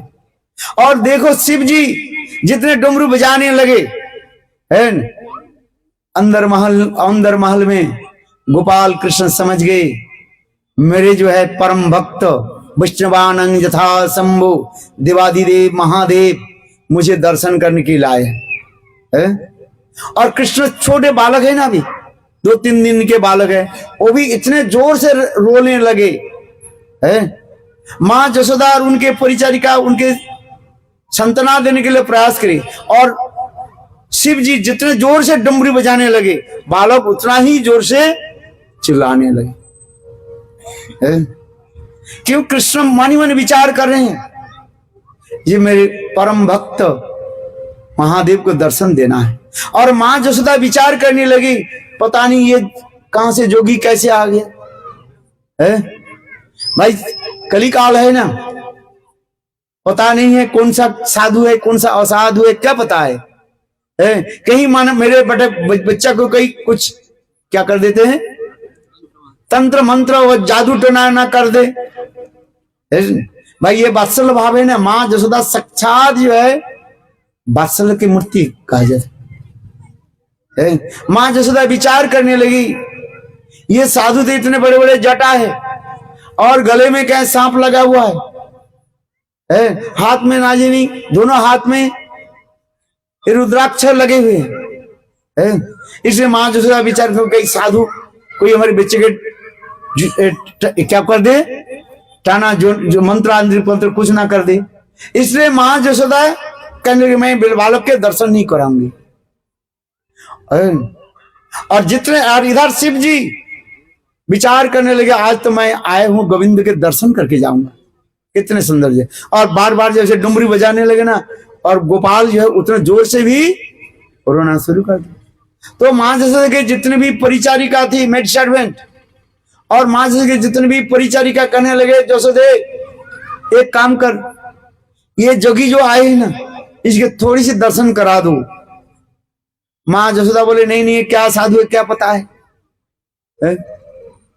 तो बार बार मां जसोदा की जो परिचारिका जब कहने लगे, तो मां जसोदा की गोपाल को क्या की, एक काले कपड़े में ढक दिया है, और एक काले काजल जो है दोनों आंख में लगा दी। एक तो कृष्ण काले काले ही है, और दोनों आंख में काजल लगा दी, और भी इधर भी काजल लगाया, हाथ में भी काजल लगा देते हैं ना, और दोनों हाथ में पैर में काजल लगाया, और काले कपड़ा ढक करके बाहर आए। बोले जोगी मेरे बालक के एक बार दर्शन करके जाओ। और देखो शिव जी महाराज एक झलक के लिए गोविंद के दर्शन किए, और दर्शन के प्रेम में डूब गए, और गोपाल के रोना बंद हो गया है। देखो, और उस समय मां जसोदा कहने लगी, हे जोगी देखो हमारे नंद गांव के छोड़ करके मत जाना, जब जब हमारे बालक रोएंगे तब तक तो यहीं पर आना और मेरे बालक की दर्शन देना है। बोलो वृंदावन बिहारी लाल की जय। इसी प्रकार शास्त्र में वर्णन है, बड़े बड़े देवता लोग भी गोविंद की ऐसे बाल स्वरूप दर्शन करने के लिए आते हैं। इसलिए आज छठवां दिन जो है, जो उत्सव मना रहे हैं, छठे उत्सव मना रहे हैं, इसलिए गोपियां विचार करने लगी, ये देखो नंद को लाला को जो है मानो वैकुंठ से साक्षात लक्ष्मी देवी आई है हमारे बालक के आशीर्वाद देने के लिए। इसलिए देखो किसी ने पुतना की से रोकथाम नहीं किया। एक तो सुंदर वस्त्र पहनी हुई है? भाई ये सही है कि नहीं है? आप कहीं विवाह उत्सव में जाओ, आप कैसे जाते हो भाई? कैसे वस्त्र पहन करके जाते हो? है बहुत अच्छा वस्त्र पहन करके जाते हो ना, बहुत कीमती साड़ी जो है, बहुत कीमती जो है अलंकार आदि पहन करके जाते हो, और ऐसे वेश में जाओ तो आपको वहीं पर रोक देंगे, बोले कहां से आई हो? जाने देंगे? आप बताओ। आप कहीं कहीं भी किसी को आपके विवाह उत्सव में जब जाते हो, कितने सुंदर साज धज करके आप जाते हो, वो भी 1 साल पहले से ही आपकी तैयारी होता है कि नहीं है? अब ये पुतना ये क्या इतने सुंदर जब रूप धारण करके आई है, इसलिए सारे गोपियां सोच रही है देखो साक्षात लक्ष्मी देवी आई है। ये गोपी दूसरी गोपी को कहने लगी देखो देखो ये साक्षात लक्ष्मी देवी वैकुंठ से आई है, इनके रूप देखो। यहां तक भी गोपियां जो है सिर पर जो है घड़ा रखा है, घड़ा के जो है सिर पर आकर, एक घड़ा नहीं है, कितने घड़ा? 3-4 घड़ा। आज का अभी तक भी जाओ ब्रज में, देहात के तरफ जाओ, गांव के तरफ जाओ, आपको भी ये दिखाई पड़ेगा है। गांव की जो लड़कियां जो है, स्त्रियां जो है, आज तक भी कुएं से पानी भर करके घर में जाती हैं और 2-3 घड़े जो है अपने सिर पर रखते हैं, उसे स्पर्श भी नहीं करते है, और ऐसे चलते। तो उसी प्रकार ये ब्रज गोपियां जो है देखने लगे है, देखो साक्षात लक्ष्मी देवी स्वर्ग से आई है, और इतने सुंदर रूप देख करके सारी गोपियां, और ये कौन है? और इतने क्या कि एक गोपी दूसरे गोपी से जब कहने लगे, एक के घड़ा दूसरे घड़े में लग गया और घड़ा टूट जाते जा रहे। इस पुतना इतने सुंदर रूप बेस बनाया, मातृ बेस बनाया है, सब लोग आश्चर्य हो, और इसलिए किसी ने उसके रोकथाम नहीं किया। और इसलिए पुतना हाथ में एक सुंदर कमल के फूल लेकर के स्त्रियोचित भाव प्रकट करते हुए है, स्त्रियां को जैसे भाव होता है उसी भाव प्रकट करते हुए, और बिल्कुल सीधे उस कक्ष में प्रवेश करने लगे, जिस कक्ष में अभी नंदलाल जो है सोए हुए थे है? और भगवान जोग माया के द्वारा ऐसे विचार कर दिया। उस समय माँ यशोदा किसी काम के लिए दूसरे कक्ष में चली गई, और यहां तो भी माँ रोहिणी देवी भी किसी काम के लिए दूसरे कक्ष में चली गई, और उसी कक्ष में कौन थी? केवल बाल गोपाल है, कन्हैया जो है सोए। भगवान मनी मनी विचार करने लगे, पुतना तुम आ गई, तुम्हारे पूर्वजन की इतिहास मैं स्मरण कर रहा हूं। पुतना जब कृष्ण के उस कक्ष में जब प्रवेश करने लगे, कृष्ण बाल गोपाल ने की आंख बंद कर ली। क्यों आंख बंद कर लिया? इसके भी वैष्णव लोग भी सिद्धांत देते हैं, यद्यपि श्रीमद् भागवत में कोई प्रमाण नहीं दिया गया, किंतु विभिन्न अनेकों जो है वैष्णव लोग इसके सिद्धांत देते हैं। जैसे कोई अपरिचित व्यक्ति कोई आपके घर में आए, छोटा बालक देख करके डर जाते हैं, और डर करके क्या करते हैं? बालक आंख को बंद कर लेते हैं। लोकवत्तु लीला कैवलम वेदांत सूत्र में व्यासदेव जी लिखते हैं, स्वयं भगवान मनुष्य की भांति लीला कर रहे, छोटी बालक की भांति। इसलिए कृष्ण आंख को बंद कर लिए, और दूसरी आंख बंद करने के लिए ये भी सिद्धांत देते हैं, कृष्ण मानी मानी विचार कर रहे हैं, ये तो बलि महाराज जी के कन्या रत्नावली है। जब मैं वामन देव रूप में जब मैं प्रकट हुई, और मेरे सुंदर रूप के देख करके बलि महाराज के कन्या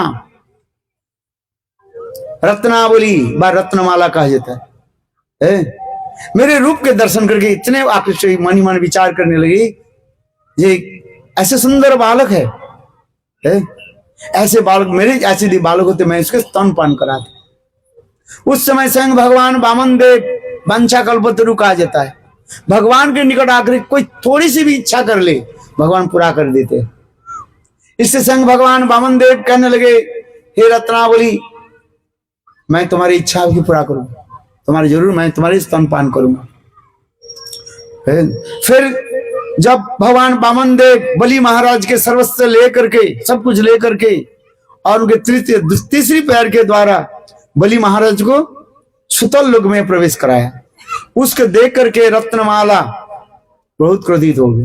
अरे कैसी छल कपट है ये, मेरे पिताजी के सब कुछ हड़प लिया और फिर मेरे पिताजी की सुतल लोक में दे दी, ऐसे छल कपट है। दिखाया मेरे पिताजी के बलि महाराज को, दिखाया छोटे छोटे पैर दिखाया और बोले, वामन देव भगवान बोले, हे बलि महाराज मैं ब्राह्मण बालक हूं, मैं निर्लोभी हूं, मुझे केवल भजन साधन करने के लिए त्रिपाद भूमि चाहिए। कितने भूमि? त्रिपाद, त्रि माने तीन, पाद माने चरण, त्रिपाद भूमि चाहिए, वो भी अपने पैर से मैं नाप लूंगा। उस समय बलि महाराज हा हा करके हंसने लगे। बलि महाराज कहने लगे, तुम जैसे छोटा है नटा है, तुम्हारी बुद्धि भी ऐसे। अरे राजा के पास आए हैं, 2-4 किलो 5 किलो 10 किलो 50 किलो सोने मांग लो, स्वर्ण मांग लो, 2-4 गांव मांग लो, और हमारे पास आकर क्या मांगा? त्रिपाद भूमि, वो भी अपने पैर से। चले आज उस दिन मैंने कथा सुनाया बलि महाराज जी पाक और वामन देव की कथा, जो उसी संग पुतना जब विचार करने लगे मेरे पिताजी को कैसे सुतल लोक में भेज दिया, इसलिए पुतना विचार करने लगे मैं तुम्हारा मार दूंगी। कैसे? अपने स्तन में कालकूट विष लगाकर। उस समय वामन देव भगवान बोले, मैं भगवान हूं, मुझे तुम मार नहीं सकते। अभी संग भगवान जो गोपाल जो है, 6 दिन के बालक गोपाल मनी मन चिंतन कर रहे हैं, अभी पुतना को तो उद्धार करना है, बलि महाराज जी के करना है। क्योंकि निसिंह अवतार में स्वयं भगवान निसिंहदेव प्रहलाद महाराज के वचन दिया, हे प्रहलाद मैं तुमको वचन देता हूं, तुम्हारे कुल में जो कोई भी आएगा उनको मैं उद्धार कर दूंगा। प्रायेण देवो मुनयो सविमुक्त कामा मौनम चरंती विचरण प्रार्थ निष्ठा। प्रहलाद महाराज स्वयं कहने लगे, हे प्रभु इस संसार में जो भजन साधन करते हैं अपने उद्धार के लिए, वो सारथी है, क्यों अपने उद्धार के लिए कर रहे हैं। जैसे कोई भजन कर रहे हैं अपने उद्धार के लिए, किंतु प्रहलाद महाराज कह रहे मैं स्वयं भजन करूं और दूसरे के भी कल्याण करूं, ऐसे वर दिए। निसिंहदेव वर दिया और निसिंहदेव स्वयं कहा, प्रहलाद तुमको मैं ये वचन देता हूं, तुम्हारे कुल में कोई भी आ जाए मैं उद्धार कर दूं। अभी आइए, काल में भी बताया था, उस दिन भी बताया था, हिरण्यकशिपु के पुत्र हुए प्रहलाद, प्रहलाद के पुत्र हुए विरोचन, विरोचन के पुत्र हुए बलि महाराज, और ये बलि महाराज की कन्या है। इससे संग भगवान विचार कर रहे हैं इनको भी उद्धार करना है, किंतु यह पर संग भगवान आंख बंद करके ये भी विचार भी कर रहे हैं, मैं शास्त्र में, वेदों में, उपनिषद में मैंने वचन दिया स्त्री हत्या करना नहीं चाहिए, है? काल भी बताया ना, कभी स्त्रियों के हत्या करना नहीं चाहिए। स्त्री वध के योग्य होने पर भी स्त्री यदि कोई ऐसे ही घृणित कर्म करे तथापि स्त्रियों की कभी वध करना नहीं चाहिए। समझ में आ रहे? स्त्रियों के जो है फांसी में लटकाना नहीं चाहिए, गोली से मारना नहीं चाहिए। स्त्री यदि कुकर्म भी करे, कुछ भी करे, स्त्री वध शास्त्र में निषेध कहा गया। हाँ, स्त्री की वध की चिंता हो रहे हैं भगवान, आज पुतना आई है, किंतु शास्त्र में स्वयं भगवान क्या बोले, ये देखो तुम जी आतताई हो, आतताई समझते कि नहीं, अपने प्राण रक्षा करने के लिए है किसी को भी मार डालें उसे पाप नहीं लगता है। देखो एक बात मैं बताता हूं, किसी को बंदूक देकर के मारना पाप है कि नहीं है? पाप है, उसके दंड मिलेगा। और देखो हमारी ये भारतीय सेना जो है, आर्मी में आर्मी को क्या दिया था? बंदूक दिया जाता है। उस बंदूक के द्वारा यदि दुष्ट के यदि टेररिस्ट के यदि मारे, उसके सरकार क्या देते हैं? आप बताओ क्या देते हैं? उसके पुरस्कार देते हैं। देखो, एक व्यक्ति बंदूक दे करके दूसरे को मारा, उसके लिए फांसी हो जाता है विदाउट रीजन। आप किसी को जो बंदूक दे करके मार दिया तो जज आपको क्या देंगे? फांसी का दंड दे देंगे। और वही सेना जो है आर्मी में दुष्ट के जो है मारने के लिए, बट टेररिस्ट के मारने के लिए गोली चलाया उसके मार गिराया, उसके सरकार क्या देते? उसके लिए पुरस्कार देते। एक ही गोली तो मारा तो दोनों ही मारा। आपने गोली चलाया और एक सेना गोली चलाया, दोनों ही मारा। किंतु देखो, वो सेना आर्मी जो है अपने देश की रक्षा के लिए टेररिस्ट को जो मार गिराया, उसके लिए क्या दिया जाता है? पुरस्कार दिया जाता है। क्यों? शास्त्र में कहा गया टेररिस्ट को मारने से दोष नहीं लगता है। गीता में की कथा भी आई है, थोड़ा आपके शरीर की रक्त गर्म हो जाएगा। गीता की, थोड़ा महाभारत की कथा सुना थी गीता की जो है। अर्जुन कह रहे हैं मेरे माता पिता मेरे जो है गुरुजन लोग से, गुरु न हत्वा सजन मावे, ये मेरे गुरुजन है। सेनोरो उभर मध्य रथ उपस्थापितम। स्वयं अर्जुन कहने लगे, हे सखे और कृष्ण, मेरे जो है रथ के जो है दोनों सेनाओं के बीच में रखो, जिसके साथ मेरे युद्ध करना है। एक तरफ पांडवों की सेना है और दूसरी कौरवों की सेना है। दोनों को मैं देख लेता हूं किसके साथ युद्ध करना है। स्वयं भगवान कृष्ण अर्जुन के रथ दोनों सेनाओं के बीच में रखा और अर्जुन देखने लगे। विशेषकर कौरवों की सेनाओं को देख करके अर्जुन दुखित हुए। क्यों? जहां पर भीष्म पितामह विराजमान है, जिनकी गोद में अर्जुन बैठ करके खीर खाई। भीष्म पितामह अर्जुन के खिलाया कि नहीं खिलाया? अच्छा बताओ, लाल पाल, और उनको आप कैसे तीर चलाएंगे? इसलिए कह रहे हैं। और जहां पर गुरु द्रोणाचार्य, गुरुदेव द्रोणाचार्य विराजमान है कौरव के पक्ष में, दिख रहा, ऐसे गुरु द्रोणाचार्य के ऊपर मैं अस्त्र कैसे उठाऊं? आप बताओ। जिस गुरु द्रोणाचार्य मुझे समस्त प्रकार की अस्त्र की विद्या शिक्षा दिया, आप बताओ। कृपाचार्य जितने भी महान लोग हैं सब उनके पास। अर्जुन, इसी कहा जाता है विषाद योग। अर्जुन इस समय डरने लगे। अर्जुन विचार करने लगे, मैं क्या करूं? अर्जुन अपने अस्त्र को रख दिया। बहुत लंबी कथा है। उस समय स्वयं भगवान क्या कहने लगे, हे मित्र अर्जुन सुनो, अस्त्र उठाओ, युद्ध के जय पराजय की तरफ मत देखो। ये जय पराजय तुम्हारे हाथ में नहीं है। अच्छा बताओ, क्या तुम सोच रहे हो तुम्हारे हाथ में गंडीव के द्वारा भीष्म पितामह की तुम हत्या कर सकते हो, मार सकते हो क्या? जिसके पास कौन सा वर था? इच्छा मृत्यु वरण। आप सुनिए अच्छी तरह से, भीष्म पितामह के वर क्या था? इच्छा मृत्यु। उसकी कोई मार नहीं सकते। अपने इच्छा से शरीर छोड़े तो शरीर छोड़ सकते हैं, मार नहीं सकते उसको।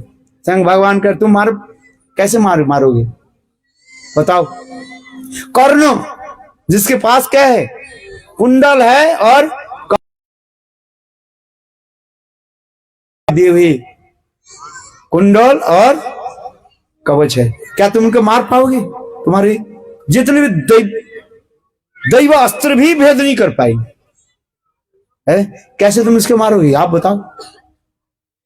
और गुरु द्रोणाचार्य है, समझ तुमको जो विद्या सिखाया उनके तुम मार डालोगे, गिराओगे? तुम किसे भयभीत क्यों हो रहे हो? देखो, जय विजय के लिए मत देखो। जया जय जय पराजय तुम्हारे हाथ में नहीं है। तुम्हारे जीवन के एक कर्तव्य है धर्म के प्रतिष्ठित करना, अधर्म के नहीं, धर्म के प्रतिष्ठित करना है। ये कुरुक्षेत्र जो रण जो है क्या, ये धर्म के प्रतिष्ठित करना है, अधर्म के नहीं, धर्म के तुम प्रतिष्ठित करो है। ये अधर्म के मूर्त पुरुष कौन, मूर्त पुरुष कौन है? ये दुर्योधन दुशासन है, एक कौरव लोग है, दुर्योधन दुशासन। ये लोग इतने युद्ध करने के लिए क्यों आए हैं? बोले यही लोग उनकी चारी तरफ आए हैं, जहां पर भीष्म पितामह, जहां पर गुरु द्रोणाचार्य, जहां पर कर्ण, ऐसे रथी महारथी आदि विराजमान। इसलिए तो ये लोग इतने उछल रहे, कूद रहे हैं। किंतु देखो, भगवान एक सुंदर उदाहरण दिया। ये देखो, जैसे चार दीवार के द्वारा अंधकार घिरा रहता है। अंधकार कहाँ रहता है? चार दीवार के अंदर में ही अंधकार रहता है। इसे दीवार को तुम गिराओ, किंतु ये दीवार जो है इसे कैसे गिराओगे? भीष्म पितामह, द्रोणाचार्य, ये सब तो दीवार है ना, इसको तुम कैसे गिराओगे? और जब तक इसको जप नहीं करोगे तब तक तुम दुर्योधन दुशासन उनके मार नहीं सकते हो। भीम ने जो प्रतिज्ञा कर दिया, मैं दुर्योधन की उसके जंघा को मैं तोड़ू, भीम ने कहा ना। भीम ने और क्या कहा? मेरे दुशासन की जो है छत्ती को फाड़ करके उसके रक्त के द्वारा लेकर के द्रौपदी के जो है केस में लगाऊं। दुर्योधन दुशासन के तो मारने के पहली ये बड़े बड़े जो दीवार जो है, कंक्रीट दीवार है, इसके तुम गिरा सकते हो कि नहीं? तुम्हारे द्वारा संभव नहीं है। मेरे ऊपर सब कुछ छोड़ दो। सर्वधर्मान परित्यज्य मामेकम शरणम व्रज अहं त्वं सर्वपापेभ्यो मोक्षामि मां शुचो। तुम मेरे शरण में आ जाओ। गीता की हित कहते यार, तुम क्षत्रिय हो, तुम्हारे कार्य क्या है? युद्ध करना, और युद्ध के जय पराजय मेरे हाथ में छोड़ दो। इसलिए गीता में भगवान कहते हैं कर्म करने तुम्हारा अधिकार है, कर्मण्येवाधिकारस्ते मां फलेषु कदाचन। कर्म करने की तुम्हारा अधिकार है, फल देने वाले कौन है? भगवान कहते हैं। अब बात ये सही है कि नहीं? है? देखो महाभारत में देखिए, हम इसलिए कह रहे हैं सिंह भगवान कृष्ण बाल गोपाल, 6 दिन के बाल गोपाल आज मानो विचार कर रहे हैं। जो मैंने शास्त्र में लिखा गया, शास्त्र में मैंने बताया स्त्री को वध करना नहीं चाहिए। अभी पुतना स्त्री के रूप में धारण करके आए, उसको कैसे मैं वध करूं? इसलिए कृष्ण आंख बंद करके चिंतन कर रहे हैं। स्त्री वध करना नहीं चाहिए, किंतु यहां पर क्या करना चाहिए? पुतना के उद्धार तो करना ही है। इस छोटा बालक बाल गोपाल ने की आंख बंद कर ली है? और ये विचार भी कर रहे हैं इस पुतना को उच्च गति भी देना है, क्योंकि ये बलि महाराज जी के कन्या रत्नमाला, इनको भी उद्धार भी करना है। यद्यपि अनेक है, समय कम होने के नाते अनेकों कारण हमारे आचार्य पादों ने और वैष्णवों ने दिया गया। ये कृष्ण पुतना को देख करके आंख क्यों बंद कर लिया? आइए कथा में। और उस समय पुतना जब कक्ष में थी तब तो मां जसोदा उस कक्ष में नहीं थी और मां रहनी भी नहीं थी। और पुतना ने क्या की? उस बालक के उठाया और उठा करके कहने लगे मेरे स्तनपान करो। भगवान बाल गोपाल 6 दिन के बालक, उनको होंठे इतने कोमल है, और पुतना के अगर क्या करने लगी, जबरदस्ती करके है अपने स्तन के अग्रभाग जो है गोपाल के मुंह पर प्रवेश करा। उस समय भगवान मानो कहने लगे देखो मेरे ऊपर दोष मत लगाओ, मैं तो 6 दिन के बालक हूं और मेरे होंठ भी बहुत कोमल है, और इससे तुम्हारी जो मृत्यु हो ये मेरा दोष नहीं है? और दूसरी बात क्या है, तुम आतताई हो। आतताई है ना, दूसरे की मारने के लिए जो आती है वह आती है, उसको तो आतताई कहा जाता है। आतताई की जरूरत नहीं है, उसके पीछे से मारो और सामने से मारो। रामायण में भी ऐसी कहा, जब भगवान रामचंद्र बाली को जब पीछे से बाण मारा, बाली ने ही प्रश्न पूछा, क्या रघुकुल रीति सदा चली यही, प्राण जाए बरु बचन न जाए। आपने तो रघुकुल के हो, आप क्षत्रिय वंश हो, आप मुझे पीछे से क्यों बाण मारा? क्षत्रिय जो होते हैं आमने सामने लड़ते हैं, आप बताओ। बाली ने ये प्रश्न पूछा है। और दूसरी है, यदि आप कहो आपने पत्नी को उद्धार के लिए अर्थात सीता देवी के उद्धार के लिए है मुझे मेरे साथ आए हैं, लड़ने के लिए आए, अरे मुझे बाली संग कह रहे हैं, हे प्रभु आप मुझे थोड़ी सी संकेत कर देते है? रावण कहीं भी हो, जल में हो, स्थल में हो, कहीं भी हो, रावण की चोटी को मैं पकड़ करके आपके चरण में न्योछावर कर देते। बाली इतने विशाल शक्तिशाली थे। बाली की कथा भी रामायण में आ रहा है। एक बार बाली जो है, बाली है ना, बाली एक बार समुद्र के तट पर सूर्य के लिए वो जलदान कर गए, ओम सूर्याय नमः, पानी दे रहे थे। इतने समय रावण आकर के बोले युद्धं देही, मेरे साथ युद्ध करो। बाली बोले देखो मैं सूर्यदेव को जो है पानी दे रहा हूं, 2 मिनट खड़े हो जाओ, 2 सेकंड है तो तुम्हारे से मैं लड़ूंगा। रावण बार बार बाली के ऊपर आघात करने लगे, और बाली ने क्या किया, बाएं हाथ से रावण की इतने विशाल शरीर को पकड़ लिया और पकड़ करके अपने कांख में दबा दिया, और पानी दे दे, थोड़ा हाथ ऊंचा हो गया ना, और रावण भाग गए।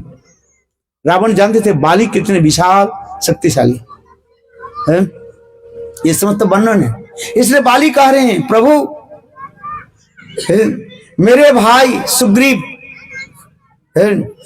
के साथ आपने मित्रता की और मेरे साथ आप शत्रुता की, क्यों? आपको तो कुछ मैं बिगड़ा नहीं, आप बताओ मारा क्यों मुझे? यदि आपके पत्नी के उद्धार करने के लिए यही आपकी विचार था तो मुझे संकेत कर देते, किसी प्रकार थोड़ा गंध भी दे देते, मैं रावण के मैं पकड़ के लेकर आते, और सीता देवी कहीं भी हो उसके छानबीन करके आपके पास ही अर्पित कर देते। और आप रघुकुल के हो, क्षत्रिय कुल में हो, क्षत्रिय लोग पीछे से बाण नहीं चलाते हैं, सामने से करते हैं, आप मुझे पीछे से बाण क्यों मारा? उस समय भगवान रामचंद्र ने सुंदर बात बताया है, जो अनुज के पत्नी के प्रति कुव्यवहार आदि करते हैं, हरण करते हैं, वो वध के योग्य है। जो दूसरे के वस्तु के हड़प लेते हैं, जो कुदृष्टि आदि करते हैं, नारी अपहरण करते हैं, परस्त्री के प्रति कुदृष्टि करते हैं, उसमें वर्णन है सारी है, याद है रावण की चौपाई, बोलो है। बाली ने स्वयं भगवान है उसमें बताएगा है? जो इसे कहते उसके आतताई कहा जाता है। आतताई के मारने के लिए, टेररिस्ट को मारने के लिए कोई जरूरत नहीं है, उसे सामने से मारो और पीछे से मारो। भगवान इसलिए कह रहे हैं तुम दुष्ट हो है? और ये भी मुझे पता है तुम शिव जी से वर प्राप्त कर लिया, तुम्हारे साथ स्वयं भगवान विष्णु भी युद्ध करे, तुम स्वयं भगवान विष्णु की आधी बल को तुम भरत राज्य शासन कर रहे हैं, और उनके प्रतिनिधित्व होकर के मैं यहाँ पर आई हूं, ये सारे हमारे वंश की है, इक्ष्वाकु वंश की है, सब है, ये इक्ष्वाकु वंश के है। इसलिए हमारे भी, मेरा भी ये नियम है, दुष्ट के जो है वध करना है। भगवान रामचंद्र भगवान रामचंद्र कहने लगे, ये दुष्ट के वध करने के लिए, अर्थात टेररिस्ट को वध करने के लिए कोई युद्ध के नियम देखना नहीं पड़ता है? इसी प्रकार से स्वयं भगवान कृष्ण अभी बाल गोपाल यही तो विचार कर रहे हैं, ये पोतो ना देखो मैं तुम्हारे कुछ किया ही नहीं, और तुम जबरदस्ती करके अपने स्तन में कालकूट विष लगा करके तो मुझे मारने के लाए, और मैं भी तुम्हारे स्तनपान करना नहीं चाहता हूं, और तुम जबरदस्ती क्या की, अपने स्तन के अग्रभाग को जो है मेरे मुंह में प्रवेश कराया। इतने 6 दिन के बालक जो है वो इतने कोमल होठों के द्वारा पुतना के स्तन के अग्रभाग को थोड़ा प्रेस कर दिया, और देते कि साथ ही साथ पुतना के प्राण वायु मानो निकालने लगे, पसीना टपकने लगे, है हार्ट अटैक हो जाते ना, है शरीर इसमें हिलने लगे, सारा पसीना निकलने लगे। पुतना प्रयास की अपने स्तनों से जो है छोटा बाल गोपाल के जो है छुड़वाने के लिए। 10,000 हाथी के बल था पुतना के हाथ में, पुतना छुड़ा नहीं पाई, छोटा केवल 6 दिन के बालक। और उस समय पुतना विचार करने लगी, इधर कौन छुड़ाएंगे मुझे, बचाएंगे कौन? इसलिए पुतना अपने स्वरूप में आगे, विशाल स्वरूप है, जायगेंटिक बॉडी में आगे विशाल स्वरूप होकर के आकाश मार्ग में उड़ने लगे। पुतना विचार करने लगे, मैं मथुरा में लौट करके जाती हूँ, और कंस और उनके सारे परिकर एकत्रित होकर के ये छोटा बालक जो है मेरे वक्षस्थल से छुड़वाएंगे। ऐसे विचार करके पुतना विशाल शरीर धारण करके है आकाश मार्ग में उड़ने लगे। और बाल गोपाल कहां पर है? सब ब्रजवासी लोग घर से बाहर है, बाहर आकर के देखा ये विशाल एक कोई राक्षसी आकाश मार्ग में उड़ करके जा रहे हैं। माँ यशोदा विचार कर, मेरे बालक कहाँ है? देखा बालक तो उसका कक्ष में नहीं है। माँ यशोदा इतने सुनते ही माँ यशोदा मूर्छित हो गई। उस समय माँ रोहिणी देवी माँ यशोदा की किसी प्रकार जो है सांत्वना दे, और इधर पुतना उड़ते उड़ते बिल्कुल मथुरा की सन्निकट में कंस के एक बगीचा था, बाल गोपाल जो है 6 दिन के बाल गोपाल देखा गया पुतना के वक्षस्थल पड़े हुए, और पुतना के इतने विशाल शरीर पड़ा हुआ है, और किसी प्रकार से ब्रजवासी लोग सीढ़ी लगा करके लडर लगा करके बाल गोपाल को जो है नीचे उतारा। देखा बालक संपूर्ण रूप से जो है सुरक्षित है, और बाल छोटा बालक के लेकर के फिर रोहिणी देवी को दे दिया, और रोहिणी देवी माँ यशोदा के गोद में दे। पुतना की इतने विशाल शरीर पड़ा रहा। ब्रजवासी लोग विचार करने लगे पता नहीं फिर जीवित ना हो जाए, इसलिए ब्रजवासी लोग क्या करने लगे, पुतना के विशाल शरीर के जो है कुल्हाड़ी से जो है काटने लगे। शास्त्र में वर्णन है, पुतना के इतने बड़ा शरीर को जो है कुल्हाड़ी से जो है काटने लगे, काट करके अनेक जो है वो जलाने के लिए व्यवस्था की। आश्चर्य की बात है, जो पुतना की शरीर ऐसे दुर्गंधमय था, किंतु जब पुतना की ये शरीर को जब जलाया मानो 150 हजारों जो है कुंडली के कुंड करके पुतना के शरीर को काट काट काट करके आग जलाए, बोले ब्रज में इतने सुगंध आने लगे। जो पुतना के दुर्गंधमय शरीर था, वो पुतना के शरीर क्या जलाने के साथ ही साथ क्या हो गया है, बोले इतने सुगंध ब्रज में सुगंध आ गए। बोले क्यों? हमारे टीकाकार कहते हैं स्वयं भगवान के अमृतमय मुख जिसके शरीर को स्पर्श कर लेते हैं, उस शरीर में कैसे सुगंधमय हो जाता है। देखो आश्चर्य की बात, और इसी समय नंद महाराज शाम के समय कंस के कौर दे करके और वसुदेव महाराज जी से मिले, और वसुदेव महाराज भी बोले ये नंद महाराज जल्दी जल्दी आप गोकुल में लौट करके जाए, कहीं आपकी कोई विपद और नहीं हो जाए। नंद महाराज जब गोकुल में जब प्रवेश करने लगे, गोकुल में ऐसे सुंदर सुगंध आने लगी। नंद महाराज के पता नहीं था ये पुतना की मोक्षण, पुतना की इस प्रकार जो है उद्धार हो गया, पुतना की मृत्यु। देखो हमारे आचार्य पाद कहते हैं स्वयं भगवान कृष्ण पुतना की मार करके, शरीर को मार करके कौन सा गति दिया? बोले धात्रोजितो गति अहो बोकियं स्तनकाल कोटंग जिघान सपसादि लेवे धात्रुचितांग ततो अन्नंग कंबा दयालुं शरणं ब्रजेम। उसके कौन सा गति हो जाता है? स्वर्ग प्राप्ति हो जाता है, नरकंग जाति है। पात स्नान नरकंग जाति, माघ स्नान विशेषत, माघ महीने में है न, इसलिए तुलसी धारण करना चाहिए। मनुष्य मात्र में क्या धारण करना चाहिए? तुलसी धारण करो।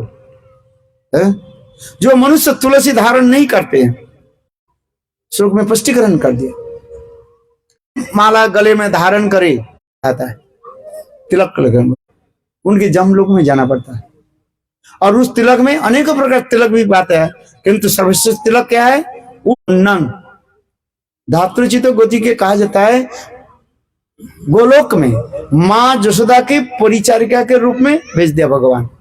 टीकाकार कार्य धातुचितो गोति तो अन्नंग। ब्रज में कृष्ण के ऐसे कोई व्यक्ति है केवल एक बार कृष्ण के प्रणाम कर लो, दशाश्वमेधि पुनरुति जननम कृष्ण प्रणाम एनो न पुनर्भवाय। शास्त्र प्रमाण है, 10 बार घोड़े के यज्ञ करो, दशाश्वमेध यज्ञ कहा जाता है, तथापि पुनः संसार में मातृगर्भ में जन्म लेना पड़ेगा। दशाश्वमेधि पुनरुति जननम, और कृष्ण प्रणाम एनो, एक बार कृष्ण के प्रणाम कर हाथ जोड़ करके बस है, न पुनर्भव, इस संसार में आना नहीं पड़ता। ऐसे गोविंद के कौन भजन करना नहीं चाहते? आप बताओ। इसलिए मैं तो यही कहता हूं, आप इस कलियुग में हरिनाम जप करें, यही महामंत्र जो है। कुछ लोग कहते उल्टा कलियुग की महामंत्र, कलि संतन उपनिषद, आप व्यासदेव के रचित जो ग्रंथ जो है कलियुग में यही महामंत्र।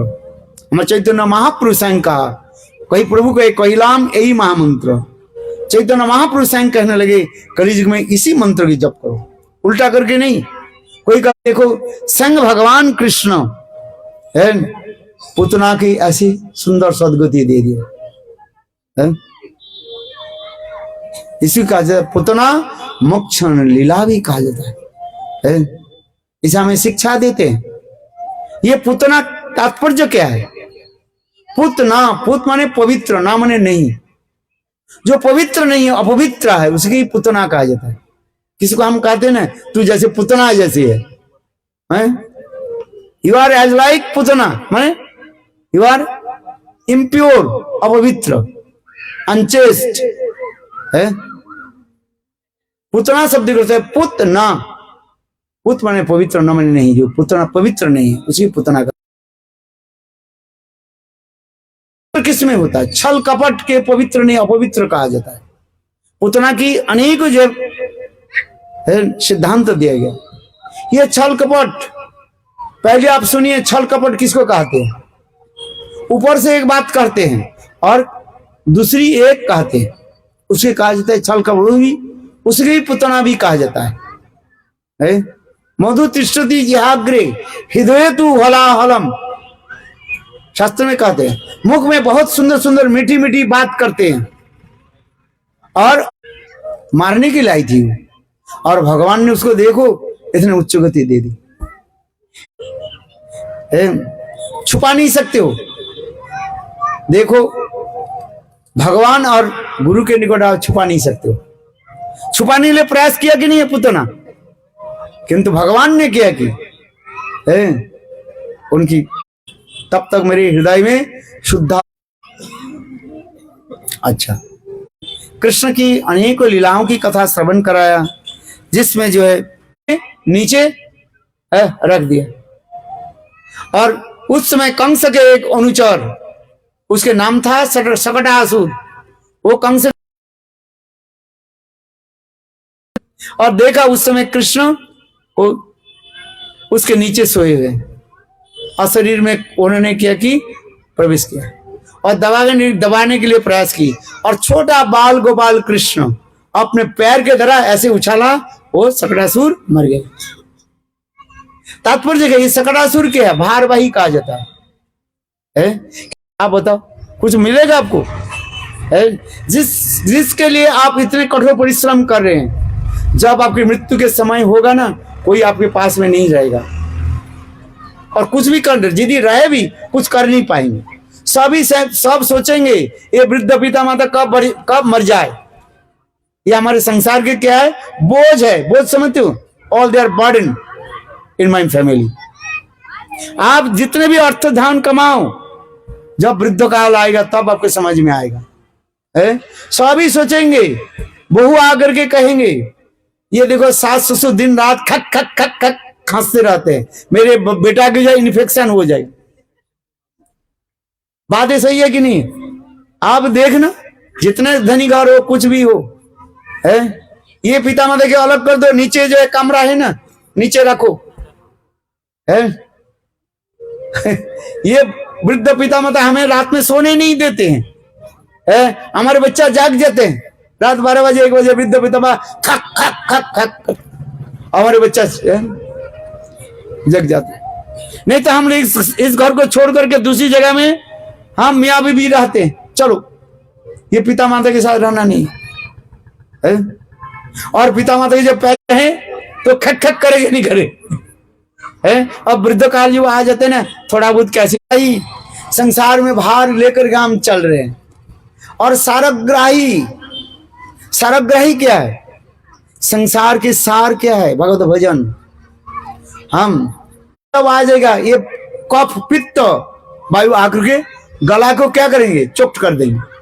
सांस में कफवात पित्त कंठावरोधम भजनम कुतस्ते। कहां बस आराम से खा रहे हैं। बोलो वृंदावन प्रयाण सम अल्प सब। यदि भगवत भजन नहीं किया, जीवन व्यर्थ हो जाएगा, बस घूमने लगे।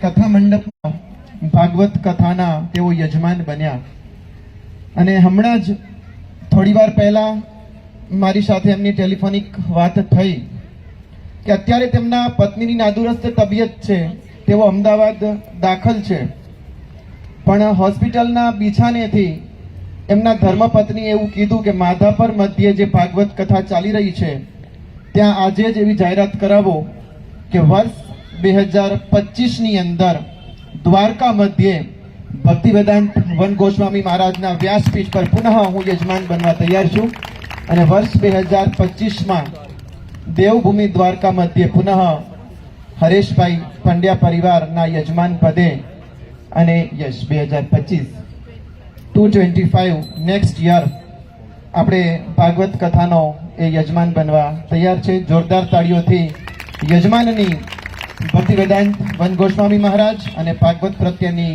લાગણીને આપણે વધાવી લઈએ।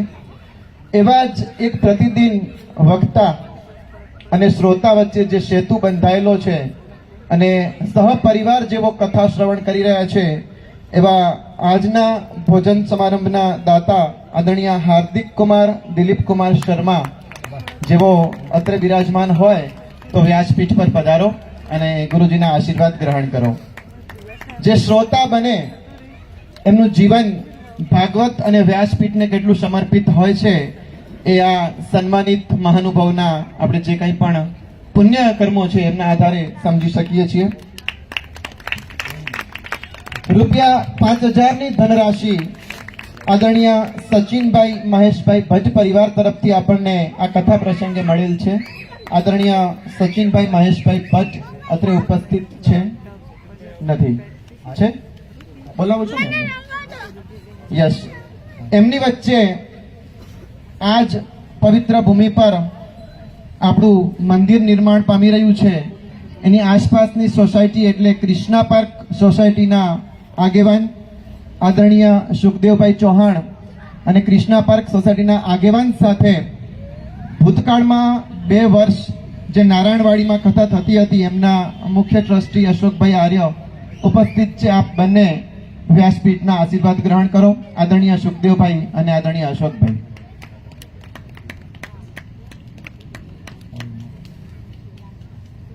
કથા જે દિવસે વિરામ લેશે એ 7મા દિવસે એકાદશી મહાપર્વ છે અને એ એકાદશી મહાપર્વ નિમિત્તે જે આપણે ફળાહાર ગ્રહણ કરશું એ ફળાહારના દાતા આદરણીય સ્વર્ગસ્થ શ્રી રવજીભાઈ રામજીભાઈ સોરઠિયા પરિવાર હસ્તે આપણા જ મુખ સેવક આદરણીય બાબુભાઈ રામજીભાઈ સોરઠિયા છે. જોરદાર તાળીઓથી એ દાતાને પણ આપણે વધાવી લઈએ.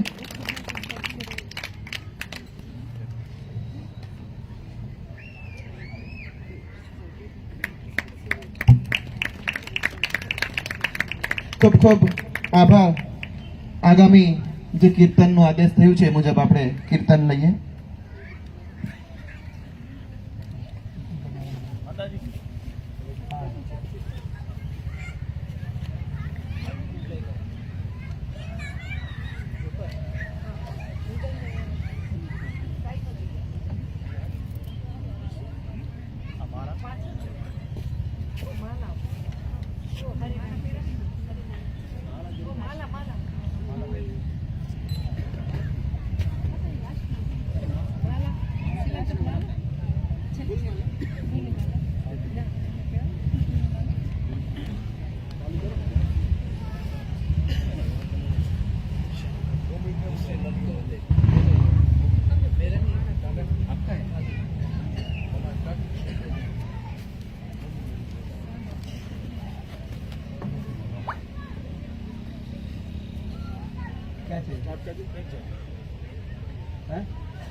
भज गौरांगो